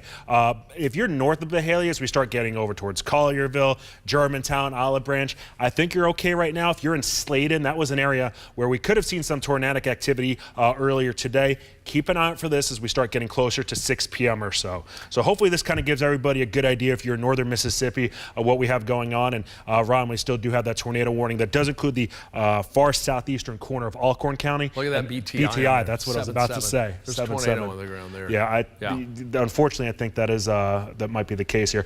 We do have there is a chaser out there, Brett Adair. He did know that there was a funnel out there, but it hasn't necessarily made contact with the ground. So, hey, you'd rather have it be a funnel cloud than obviously a tornado on the ground here. Yeah, and that's the difference, all right? So a funnel cloud is a cloud that is just that. It's a cell that's trying to tornado, but it's just a funnel. It's not in contact with the surface. So it's categorized a funnel cloud. The moment it touches the ground, then it's a tornado. Eric, I want to go back to you just quickly because you're there with one of the most advanced pieces of radar technology that's on the market today. We're so fortunate to have it here with our First Alert Weather team. But on that link system, I was hoping you would take a look at the rotation detection for that Phillips County cell. Just because we did have the tornado possible tag on the severe thunderstorm warning. What are you seeing on that? Honestly, nothing is screaming out to me and really capturing my attention right now. So, that's a beautiful sight, right? actually. Without a doubt. Yeah. Without a doubt. There might be some. minor is not the right word, but small quantities of rotation right now along the Mississippi River. So if you're over into Jonestown, Lula, Moon, Delta, Coahoma, Birdie, Tibbs, Hamlin, some of those areas that are right pretty much where Tunica as well as Coahoma and Quitman counties all intersect each other.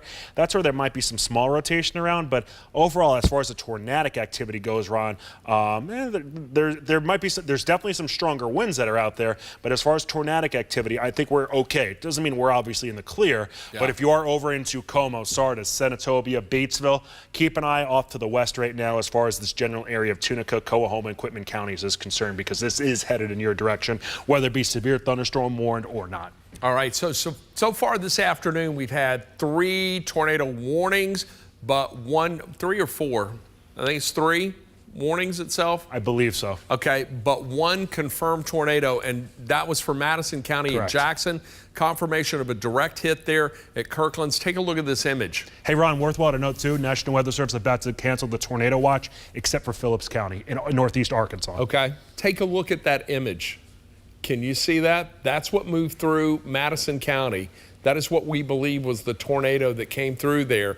Stovepipe, I would say. Yeah, I just go back to the emergency manager that we did have on here just a little while ago. Jason Moore? Yeah. He said that it was down for a brief quantity of time here. So yeah, that's always where, you know, as far as pictures look in reality, that obviously gives us a good idea maybe what was down over there in Jackson, Tennessee. But that storm, that's racing off to the northeast right now, and that's actually approaching the Tennessee River Valley and is not tornado warned. So that's obviously a good thing, too. If you know anybody over towards the Camden area, this is in Camden, Tennessee, that storm's headed in their area. Not tornado warned, but still worthwhile to note that out loud. I do think it's going to be a long evening for folks in Middle Tennessee and northern Alabama as this continues to move to the east. So all of our friends there, we're thinking about you right now.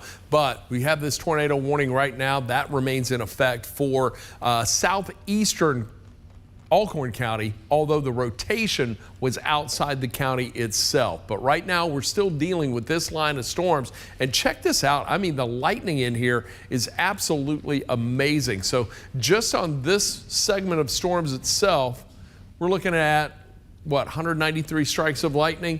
But then you take a look at this little cell right here around Helena, West Helena. Almost 300 strikes of lightning within that. And then we've got this cell moving on through northeastern Mississippi, more than 300 strikes of lightning just within it. This whole line pushing off to the east right now. It's going to continue to move in that direction. We have 3 active severe thunderstorm warnings, 1 tornado warning for our Action News 5 coverage area. But at this time, right now, no active tornado warnings in West Tennessee. Eastern Arkansas, things are looking so much better for you right now. Still have a Fayette, Haywood, Shelby, Tipton County severe thunderstorm warning. That's going to go until 4:30. Then just to the south, we've got this severe thunderstorm warning for Coahoma, Phillips, Quitman, and Tunica counties. That too goes until 4:30 this afternoon. I am confident that as we get on into the remainder of the afternoon hours, the bulk of this activity should be out of the area a little closer to 7 o'clock. We still have the severe thunder or the tornado watch in effect. That's going to remain until 8. But Eric, I believe we're dropping the counties from this in eastern Arkansas with the exception of Phillips. You got it. Which is a good call because we've still got that cell. And as a matter of fact, let's go ahead and take a close look at this once again and put some tracks on it. Let's give you some information on it first of all as we, whoops, did the wrong thing on there. Let me try that one more time. Then let's put the tools on here.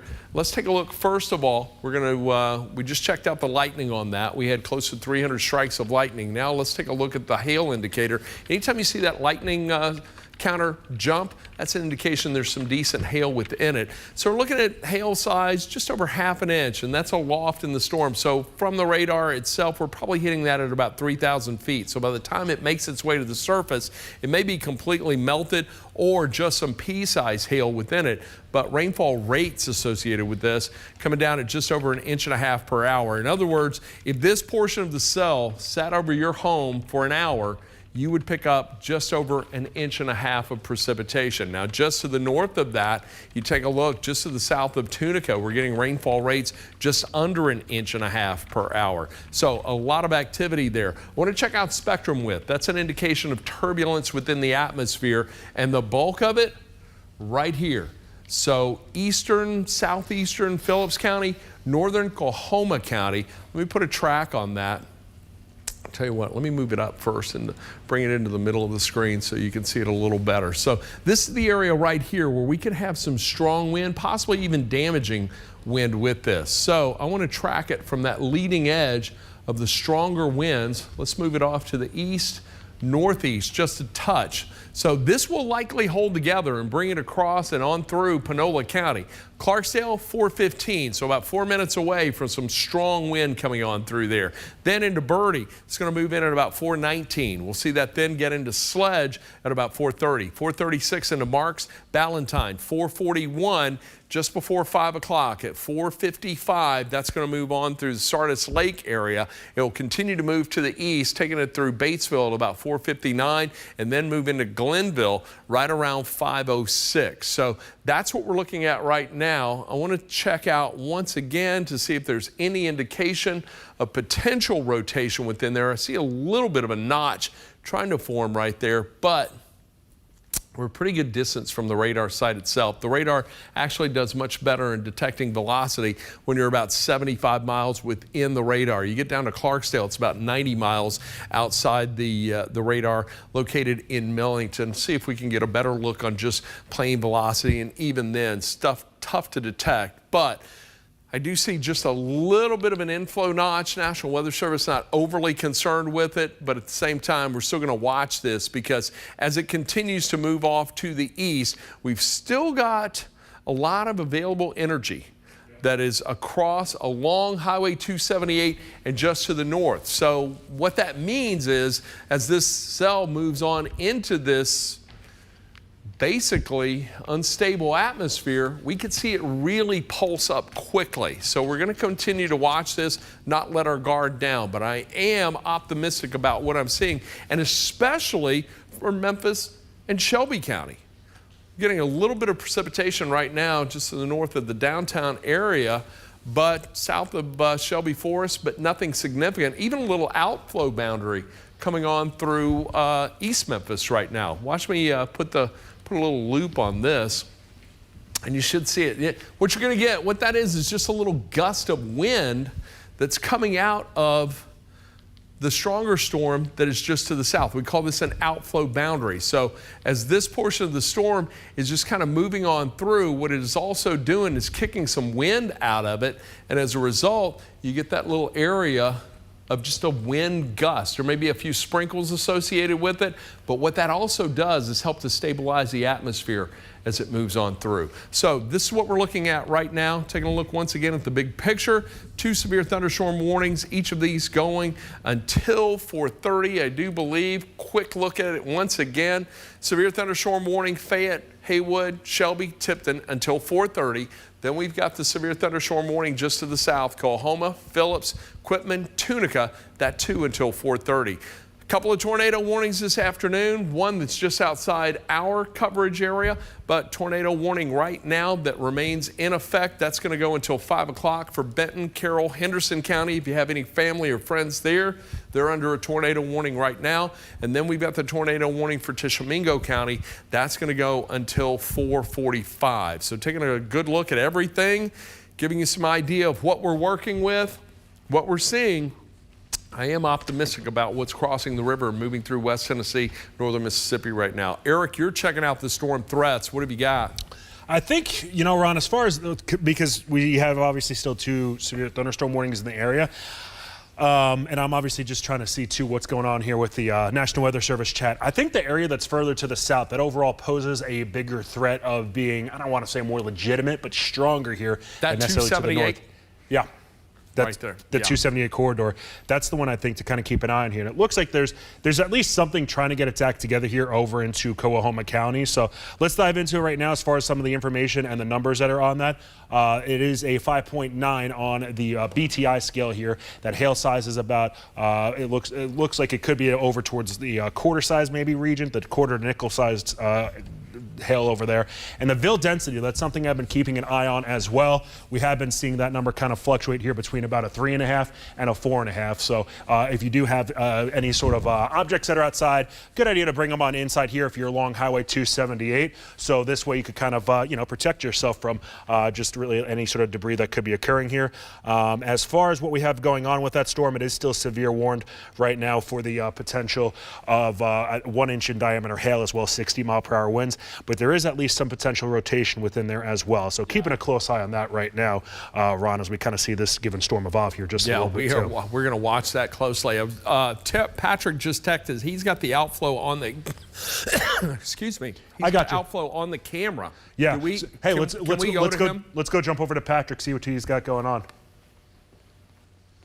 Hey guys, we're on I-40 eastbound. We are working our way out towards 269. Just got a 32-mile-an-hour wind gusts over in Arlington as that outflow boundary was making its way through. And actually, what you're seeing there is the outflow boundary. It's kind of hung up just north of I-40, up near Bartlett as you're heading up towards Brunswick Road, and as you're kind of working your way down Highway 70 as well. So what we are working on right now, where we're headed, to kind of give you a little inside baseball of what we're doing. This storm, again, pushing over into western portions of Fayette County, also into eastern portions of southeastern portions of Tipton County. We're going to work our way southward. We're going to start working our way down towards 278. Probably not going to get all the way down there, but the storms that are coming out of Coahoma County, southern Tunica County, definitely are starting to take the main event. And the reason why is probably because they are the ones that are more open to the southerly flow that is coming in off the Gulf still. I was looking at the camera over in Truman, Arkansas. It's full sunshine again. So again, very quickly behind this line, as we mentioned all day long, you're going to go from storms, maybe a little bit of clouds for a little bit of time, and then all of a sudden you're back in the sunshine and try to round out this day. And as you guys have mentioned astutely, this is probably going to be done for our area, I would say probably by 7 o'clock tonight, moving over into Middle Tennessee and North Alabama, guys. But right now, as it stands, we'll go back outside.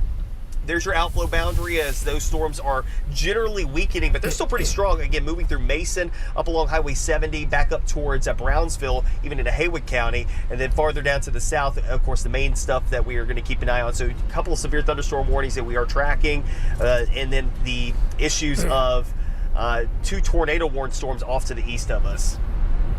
Patrick, you're doing a great job for us today. Thank you. By the way, Patrick Ellis, he's been up since about 1 o'clock this morning, had severe thunderstorm warnings throughout the morning, covering and tracking that, and now he's in the Comfort Dynamics First Alert Storm Tracker, and he's been all over the Mid-South. Thank you for those reports. Patrick, we'll check back in with you in just a moment, but I do want to give you some good news here. Much of eastern Arkansas from Lee County north has been removed from the tornado watch. Now, the Missouri Boot Heel, West Tennessee, northern Mississippi, and Phillips County, just to the south, still included in the watch. That is going to go until 8 o'clock. But as Patrick mentioned, we're pretty confident this is going to be out of the area by 7 o'clock. Just got a brand new severe thunderstorm warning that was issued just moments ago. Let me give you some info on this. And then I want to show you a very interesting image.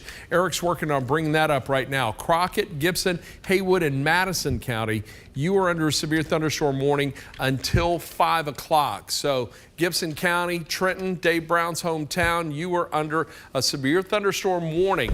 That goes until 5 o'clock. But this little cell down here, and let me zoom into that. It has been looking ominous as we've been tracking that. So let's take a look. There's a little bit of a bowing segment there, and it looks like this whole cell is just trying to rotate right now as it comes on through. But we had some pretty distinct clouds, and even it looked like it was forming wall cloud on it. Eric, you got that picture for us right now? So if we take Max 2 right now, we could turn around and see what Justin Hilliard, he sent this on into the National Weather Service Max channel. 2. This is coming from the Storm Point Emergency Response Team. That's where it looks like we have at least some turbulence going on, and maybe a funnel cloud trying to develop itself. This was just a little while ago. This was submitted at about 4:12.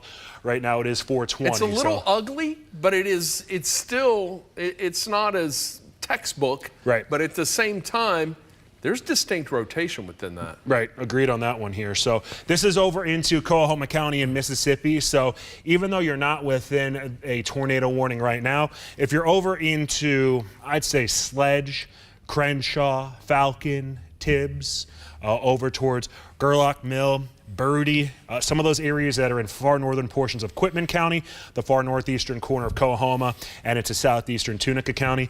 Be prepared for at least the potential of some strong winds, and we still have a 5.9 BTI on that, Ron, so that number is still elevated here as far as that goes, and it is one that we are keeping, obviously, a close eye on. Over to Como and Senatobia here.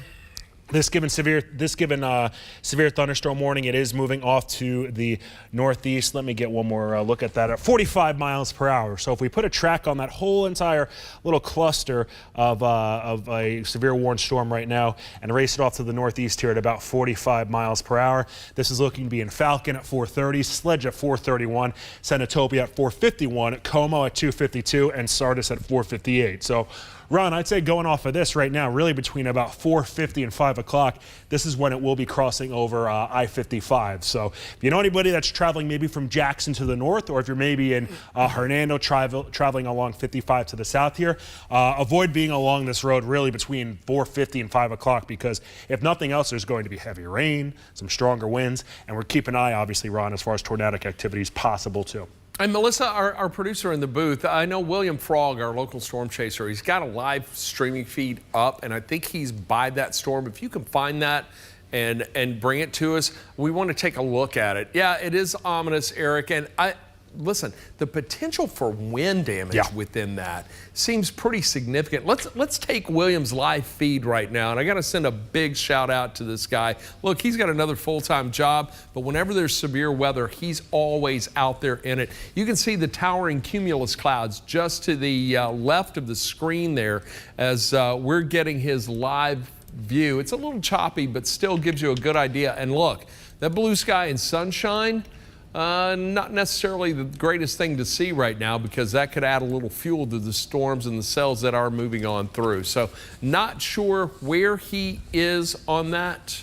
I didn't notice the street signs, but we'll text him and we'll get the information, find out where he is. Yeah, I-55, just looking real quickly here, and I think that said mile marker 7. Okay. So I guess he's in northern Mississippi. This is me speculating here, but I'm guessing he is in northern Mississippi right now. And let's see, that says Nashville, Jackson, Mississippi. So maybe he's probably on I-55 right now in western Tennessee, maybe headed to the north along 240 right now. So okay, good deal. We'll see. You got good eyes, man. Good catch. No, I have good contacts, not good eyes. Those young eyes. It's good. Hey, let's put a track on this, shall we? And I'm going to track it again from that leading edge of the heavier precipitation off to the east-northeast. Sledge, 430. Cypress Corner, 437. Crockett, 440. Senatobia, it's coming down, coming at you right around 448. Strong wind, heavy rain. Will likely start off as a little bit of light precipitation and then really ramp up quickly.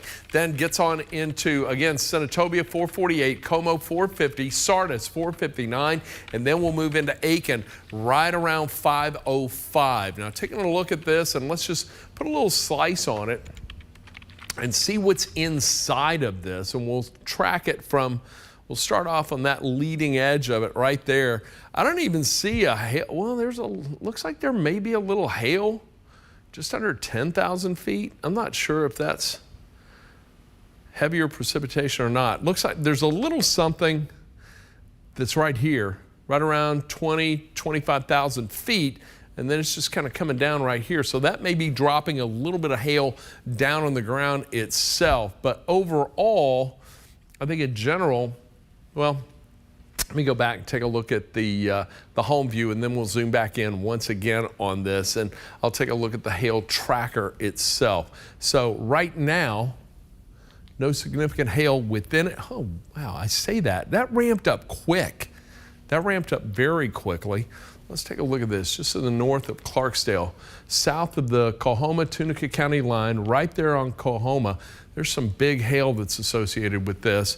So we're looking at near Jonestown, just to the northwest of Jonestown, hail over an inch in diameter. That's a loft. May not be making it to the ground at that size, but at the same time, as that's coming on down through the atmosphere, it can bring a column of wind with it, and that can spread out as it hits the ground, and that can create some straight line damage as it's moving on through. Taking a look at the spectrum width or just turbulence within the storm itself, yeah, we're seeing some pretty significant wind with this.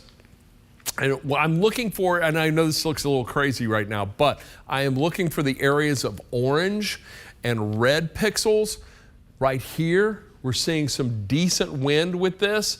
So this is the activity. There's a little bit right there around 315 as well. So a lot of wind within this itself, but that main line of heavier, stronger wind right there along that leading edge, that's going to take that off to the east. So Falcon 427, Essex 429, Hinchcliffe 433, then 439 into Ballantine. Rainfall rates associated with this right now, potential for some flash flooding exists within this too. So anybody that is in Coahoma or southern Tunica counties, just stay weather aware. We're getting almost 3 inches per hour coming down just to the west of Sledge.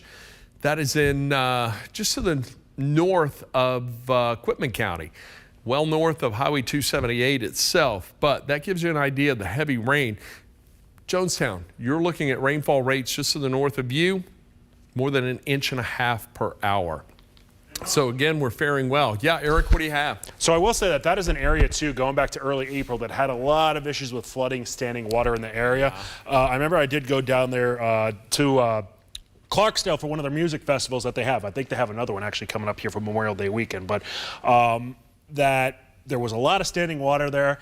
And I'd say it's probably still enough that there still might be some ponding out there. And I know that there's a lot of farmland that's down there too. So this is unfortunately, I think, going to probably result in some sort of flood advisory, maybe some sort of flood warning that gets issued, just because there's a lot of heavy rain down there right now. Yeah, and you get down there towards the Mississippi Delta, a little lower level land there that's kind of somewhat marshy soil. You don't have the typical clay soil that you see just farther north and to the east, but flooding this area is prone to flooding oftentimes, so that is an issue. I do see also that looks like the severe thunderstorm warning just got extended. Let's check that out once again. So we're looking at now Panola, Quitman, Tate, and Tunica counties under a severe thunderstorm warning. That is going to go until 5:15. So brand new severe thunderstorm warning right now. That's going to replace the one that was already in effect until 4:30 for Panola, Quitman, Tate, and Tunica counties. So new tornado or severe thunderstorm warning there. But as we've talked this afternoon, I want you to treat all of these severe thunderstorm warnings the same you would with a tornado warning, simply because we have a highly volatile environment that's really in place now in West Tennessee and into northern Mississippi. Not a lot of activity down here today. We got a lot of activity just to the north. Looks like Dyersburg, Lauderdale County, you're in the clear. Tipton County, close.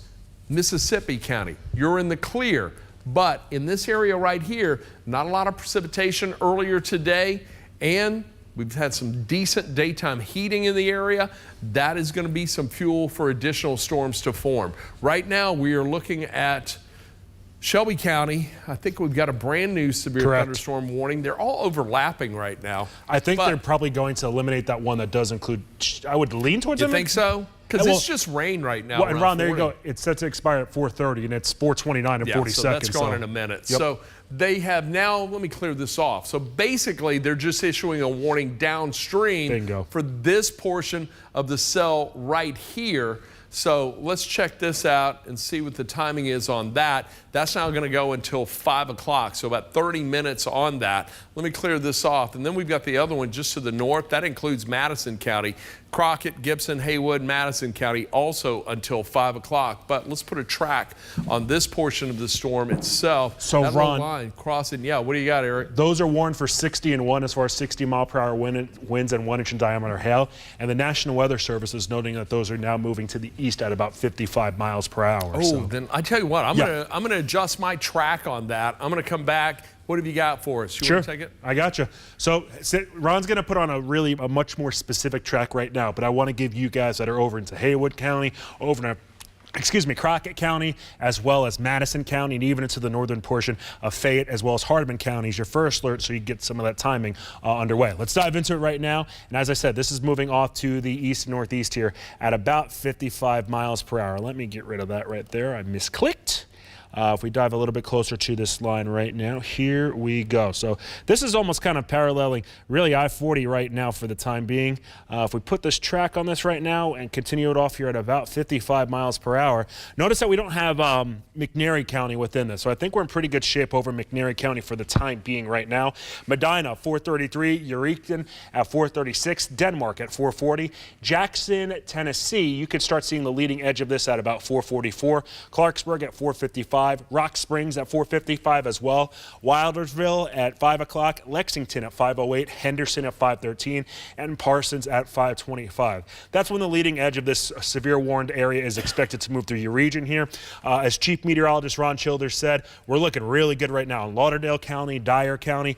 Man, we're really close in Tipton County. You give it 5 minutes, and I think we could pretty much give the all clear here into Tipton County. And we're not, and when I say all clear, I mean as far as a severe weather threat. We still do have some moderate to heavy rain around and even some thunderstorms, but as far as just the overall severe weather concern is, it will start to diminish here. The majority of northeast Arkansas, we're in pretty good shape right now. The tornado watch that is in place, it has been cleared out for a few counties here, and let me turn that on so you can get a better idea of it as far as who's within it. So the area in purple that you see underneath everything, that's where the tornado watch is still in place. So for still all of western Tennessee, northern Mississippi, and Phillips County over in northeast Arkansas, that's what the tornado watch still is, but I think we're in pretty good shape right now over into Phillips County. Do want to dive a little bit closer to the severe warned storm that will be racing towards Senatobia, Como, and Sardis here rather shortly. This is a severe warned storm until 5:15. The time right now is 4:32. This includes the northern portion of Panola County, the southern portion of Tate County. If we look over into Quitman County, you're getting tattooed right now with some pretty heavy rain, and the far southern portion of Tunica County. If you're in the actual town of Tunica, over towards the resorts over there, I think actually you're in pretty good shape right now. But as far as, let's see if we have any impressive numbers here. Still have a BTI, Ron, of 5.7, and that's been hovering been hovering between 5 and 6 for quite some time now. And the top of that storm's at about 40,000 feet. So that's a pretty nasty storm that's going through there right now. It's going to be interesting to see how that evolves over the next hour, because I really think this one has the potential to become something, especially as it gets a little closer to Oxford, maybe even points a little farther to the east. So we're going to watch that one very closely. And I do think, too, if you are over into the Sardis Lake area, if you're in Holly Springs, I know that these are some areas that have been hit really over the past few weeks. Got to keep a close eye on that. And for those of you that are downstream here over into Corinth and Alcorn County, keep an eye out for this one. Yeah, good deal. I want to run through a couple of things quickly, all right? First of all, eastern Arkansas, much of eastern Arkansas, with the exception of Phillips County in our coverage area, removed from the tornado watch. However, West Tennessee, Missouri Boot Heel, northern Mississippi, you're going to stay in this until 8 o'clock tonight. But I think things are going to look a lot better for us as we get on into it. Now, right now, we are looking at this line of storms coming on through the area. The activity is really now focused into West Tennessee, northern Mississippi, all right? So you can see all the activity there as well, and the flashing warnings we have. No active tornado warnings, but we've got 3 large severe thunderstorm warnings, and these cells, because they're in a highly sheared environment, could rotate quickly. I want to show you the long-range futurecast, because as we take a look at this from now until about 5:30, check it out. We're taking a forecast, basing it on the current radar data, advancing it forward about an hour. we're going to see most of this into West Tennessee. Northeastern Mississippi, 5:30, right around Marshall, Benton, Tippah, Alcorn County.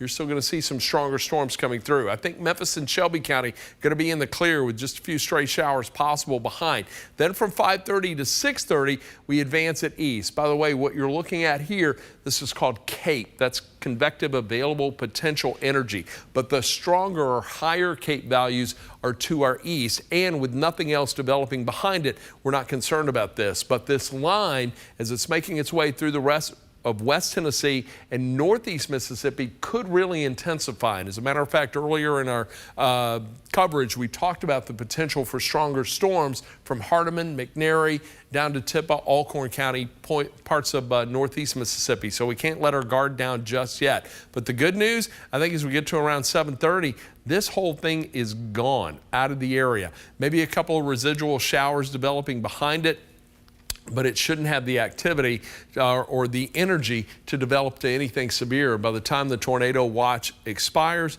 all the activity should be out. Now I want to show you the 10-day forecast because we're going to get a break, all right? We're going to enjoy some sunshine, lower 80s Wednesday, mid to upper 70s to end the week, but the weekend, I'm giving you your first alert now. We could see some more strong storms, especially as we get into Sunday and Monday. So we can't let our guard down. Spring continues, and the potential for more thunderstorm activity will remain in the Mid-South, unfortunately, for a good part of the Memorial Day weekend, which could be a little on the soggy side. Right now, we're on the stormy side, and that's what we're dealing with here in West Tennessee. Starting to see some activity popping up in the city of Memphis and Shelby County, but not severe at this time. Good news there. I want to zoom in just a little tighter, and let's just put a loop on this and show you how this has evolved over the last few minutes. And these are some showers that are coming in on the back of that main line that moved to our north and east and really just brought some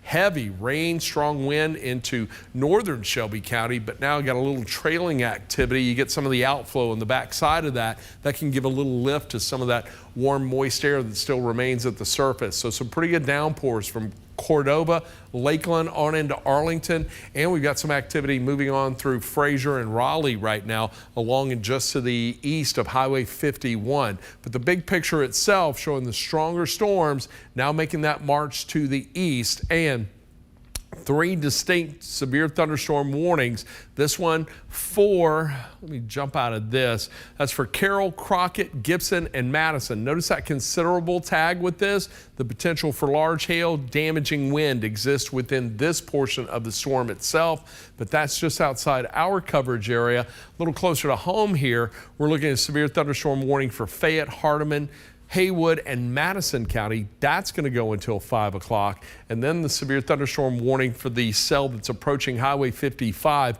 for Panola, Quitman, Tate, and Tunica counties. That's going to go until 5:15. So this is the activity we're looking at right now. This is the focus of the stormier weather and what we are seeing in and around the Mid-South. So a lot of activity going on here. Let me bring this back out and then we'll go back. Lightning, there is a considerable amount of it, but things are starting to look a little better along and west of the river, and that will gradually progress to the east. Eric, what do you have for us? So yet again, just kind of keeping a wide view on things here, and it is worthwhile to note Chief Meteorologist Ron Childers here was talking about how the area to the north here that has that severe thunderstorm warning that does include Jackson, Tennessee, it is warned.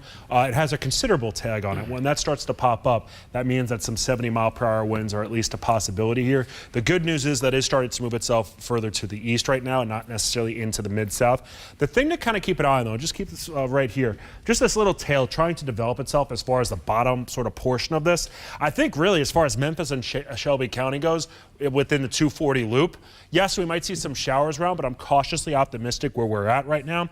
If you're over into Hardeman County, if you're in northern Fayette County, we're talking more in the range of, say, like an Eads area, you're going to see some showers and thunderstorms around. That's where that tail is trying to develop itself. You kind of see the tail edge of it over towards Arlington and Oakland. You're not under a severe thunderstorm warning, but it's trying to get its act together, per se, with some of the heavier rain around.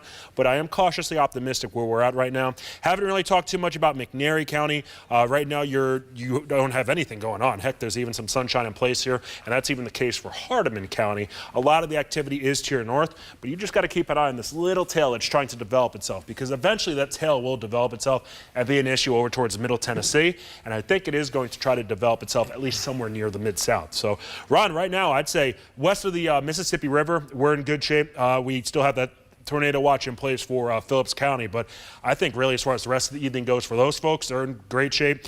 Over into Dyer County, you're in really good shape. Lauderdale County, you're in good shape, and even Tipton County, the far southeastern corner, we have some thunderstorms down there, but you're in pretty good shape as well. So what are you thinking as far as just some of those areas that are kind of in the clear right now? I'd say Northeast Arkansas is a good shape. And taking a look at the tornado watch area, you can kind of tell where things are really settling down right now. Here's our plan. Here's what I want to do. We're going to stay with you now until 5 o'clock, and we're going to start our 5 p.m. newscast. Severe thunderstorm warnings in the area. No active tornado warnings. Now, should there be a tornado warning to develop, then, of course, we're going to continue our coverage. But right now, I'm pretty optimistic by what I'm seeing. This is going to quickly exit our coverage area. A couple more counties left. It's this one cell right here that has the potential to really develop and could create some problems for folks that are into northeastern Mississippi. As it continues to move in this direction, that could create some big problems for parts of Benton, Tippah, and Alcorn counties. So we're going to continue to watch that. But we'll start our 5 p.m. newscast, bring you the day's news. And, of course, Eric and I are going to continue to watch this. But, Eric, you and I were watching this cell that came through southern Mississippi County earlier today. Patrick Ellis was on top of that as well. Northern Crittenden and southern Mississippi County.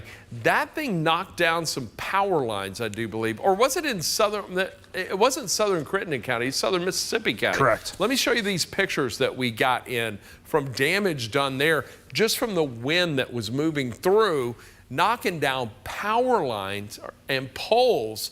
Check this out. Just came through there. So there's some folks now without power. Maybe we can get a look at an energy map for eastern Arkansas in just a few minutes. But there's going to be some work that is to be done there. Thank you, John Willard, for sharing these pictures with us this afternoon.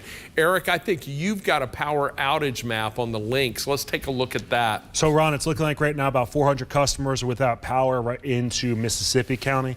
We're looking at Poinsett County, about 200 customers. Cross County, about 900 customers. St. Francis County, about 1,000 customers. Phillips County, we're looking at 100 customers. DeSoto County, there's still about 3,000 customers without power, with a lot of that that's happening from Sunday. From Sunday night into Monday morning. Shelby County, about 200 customers. Tipton County's ramped up to about 2,000 customers. And finally into Haywood County, about 200 customers without power here. So the ones that really stand out, no surprise, into DeSoto County. But I am a little surprised that the Tipton County is as high as 2,000 customers. That seems like a pretty large number. I am also surprised. What do we have, 200 for Shelby County? Let me go back. Sorry about that, Ron. Melissa, if you can pull up the MLGW power outage map, it'll be 200. interesting to see where the higher numbers of outages are. Also, another interesting observation, no power outages indicated in Madison County, where we had a confirmed tornado. And as a matter of fact, we've got video, some new video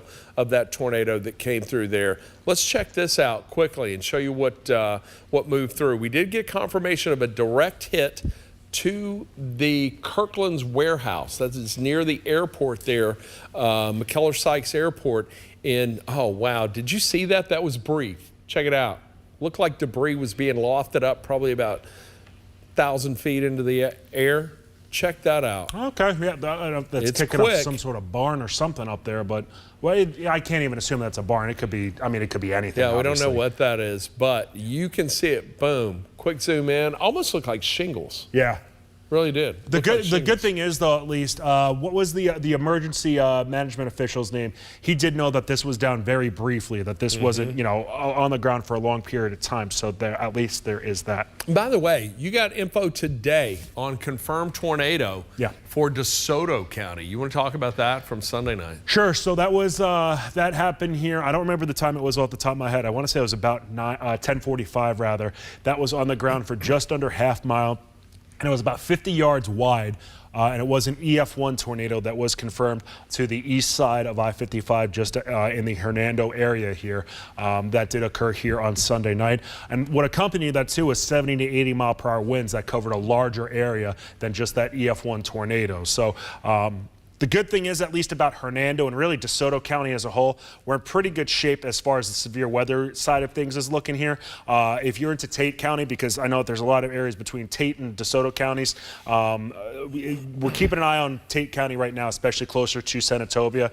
And Ron, that area, that cluster of showers and thunderstorms, I had noted here, about 20, 30 minutes ago, it was going to be approaching I-55 by about 4:50, and it looks like that's going to be the case here rather shortly, and that is still severe warned area. And Eric, once again, Memphis and Shelby County faring well on another first alert weather day with an enhanced risk in place for the entire area, including Memphis and Shelby County. And right now, what do we have? 41 outages affecting 338 people. You can see the majority of that in the northern portion of the county. There is an area that's right there inside the 240 loop, but the majority of the power outages, a little something down there by Whitehaven and southwest Memphis, but northern Shelby County is where we bore the brunt of it. Yeah, what have you got, Eric? So northeast Arkansas now officially clear of the tornado watch. So now we had everybody out except Phillips County.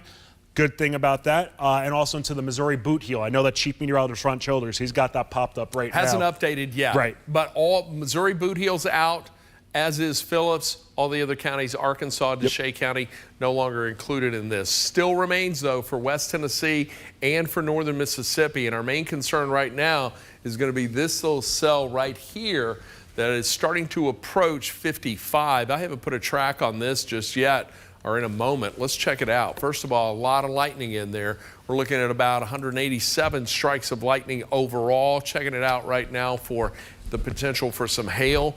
I think this is mainly a heavy rain and wind maker, just under ½ an inch size in hail, and that's in the core of the storm itself. Taking a look at the spectrum width just to see where, yeah, there's some very strong wind that still remains within that. As a matter of fact, let me zoom in just a little bit. I'm going to put a track on it in just a second. I just want to do a quick analysis of it, and that's what we're doing live on the air right now.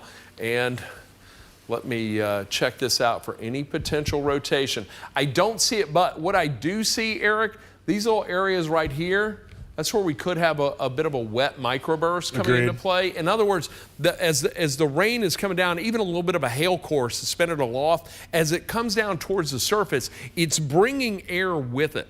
So it's very dense, it's coming down, the air can hit the ground spread out, and that can bring down trees, power lines, create some big damage. I think that's what we saw in southern Mississippi County. But right now, that cell itself making a quick push to the east. Let me put a quick track on it, and then Eric, I'll toss it over to you quickly. I'm going to go ahead and take that on into Highway 22. So Sardis, 450. Then it's going to move into Crossroads at 454. We'll see that get into Aiken right around 501. Harmontown, 507. I'm tracking this at about 50 miles per hour. I think it's moving at a pretty good clip. Chillahoma, it's going to come in at 509. Then College Hill, 518, 519 into Abbeville, and should get into Lake Center right around 527. So right now, this is the strongest storm we're looking at. Taking a look once again at spectrum width, that's where the stronger winds are. We're looking at the areas in red, yellow, orange. That's turbulence. So you've got warm air rising, cold air descending, and you get all that turbulence. If you've ever flown in a plane and it gets really bumpy, that's what's going on right there. You got warm air ascending, you've got cold air descending, and in close proximity to each other, it can make for a bumpy flight. In a situation like this, it can make for some wind damage on the ground. So there you have it right there. Eric, what are you checking out? Just still that general area where that severe thunderstorm warning is for Tate and Panola counties right now, as it is moving itself off to the east.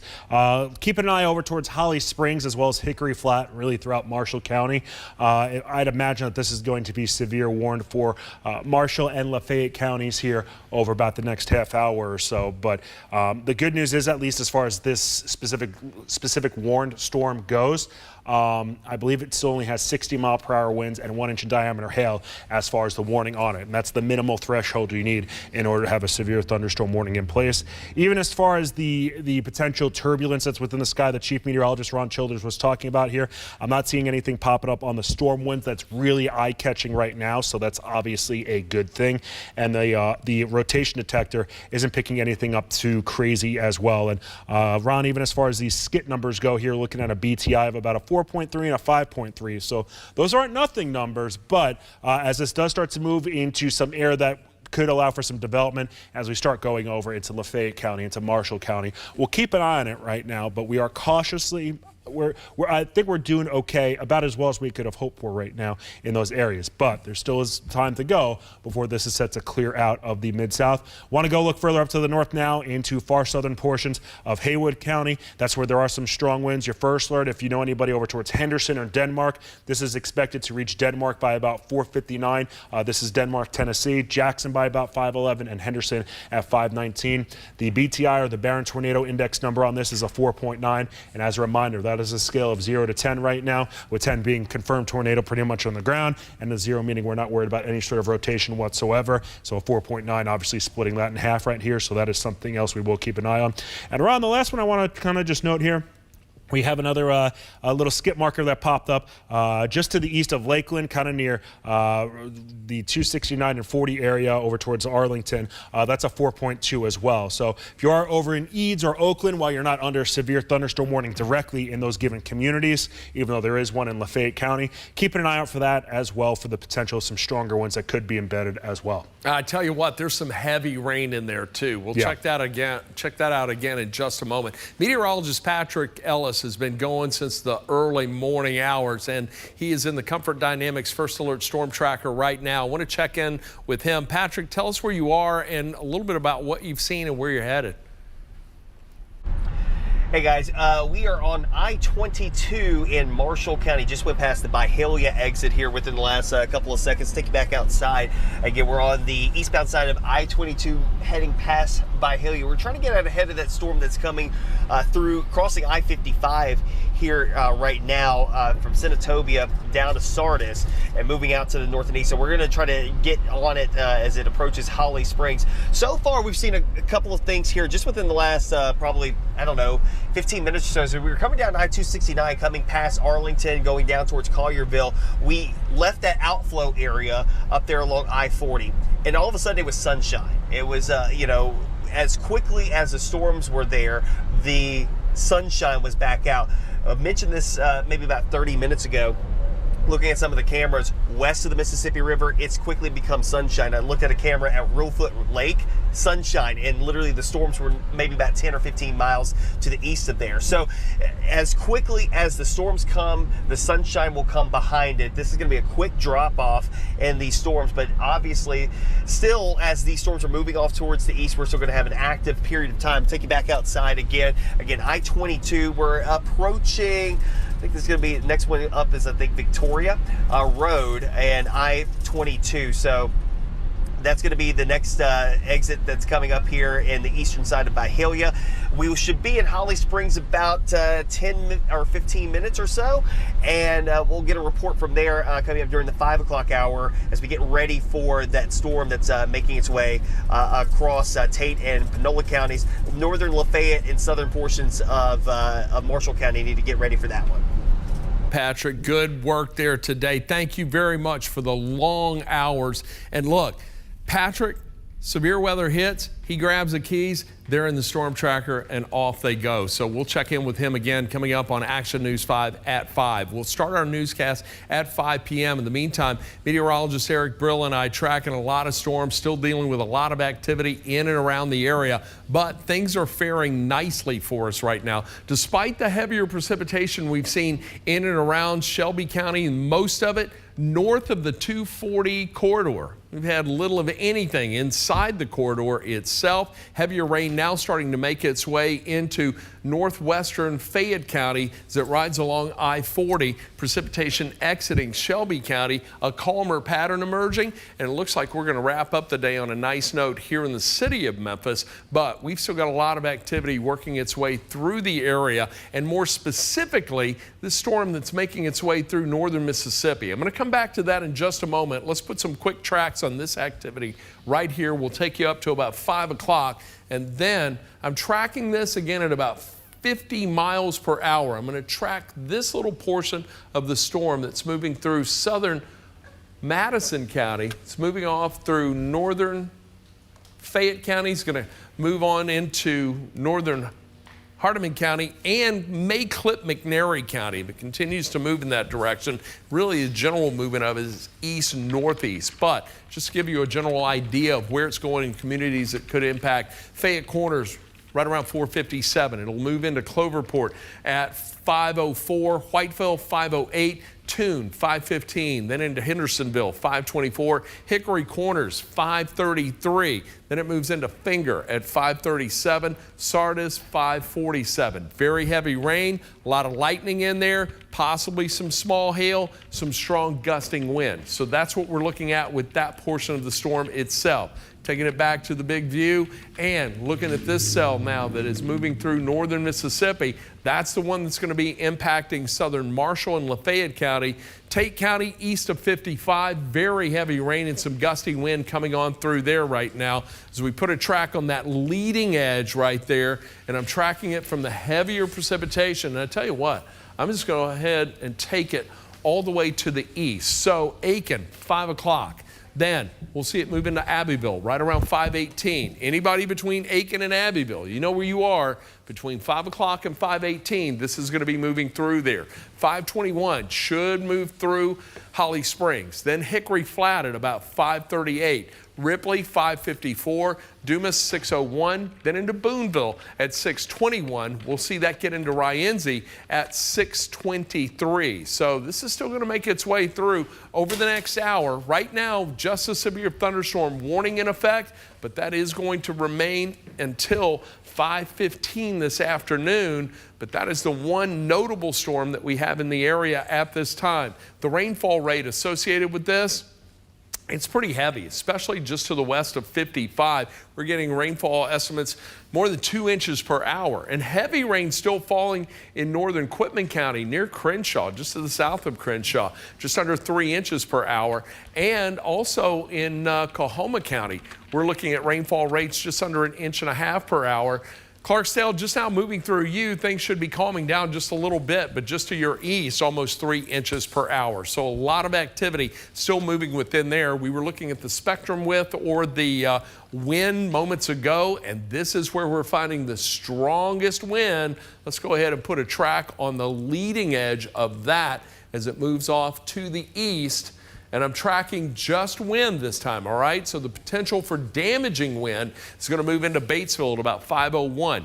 Then we'll see that get into Glenville about 506, Harmontown 513, then 524 into Abbeville. Should move into Oxford at 530, Altus 543, Myrtle 550, Cotton Plant at 557. So that's the one significant storm in the area. As these storms are moving on out, calmer pattern is going to emerge behind, but right now we still want to keep a close eye on northeastern Mississippi for the potential of additional severe thunderstorm warnings, and we can't rule out the possibility of a tornado warning, although I got to tell you, and Eric, just looking at things right now, I think Middle Tennessee, northern Alabama are really going to be in for a long remainder to the evening as all of this is now converging on that area, and we're likely to see an uptick in activity closer to the Huntsville area along Highway 65. We got about 2 minutes before Action News 5 at 5 p.m. starts. Eric, any thoughts you want to share before we get to our newscast?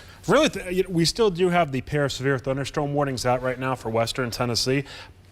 And I know that there's still severe thunderstorm warnings, but I Yeah. think we're in fair shape right now.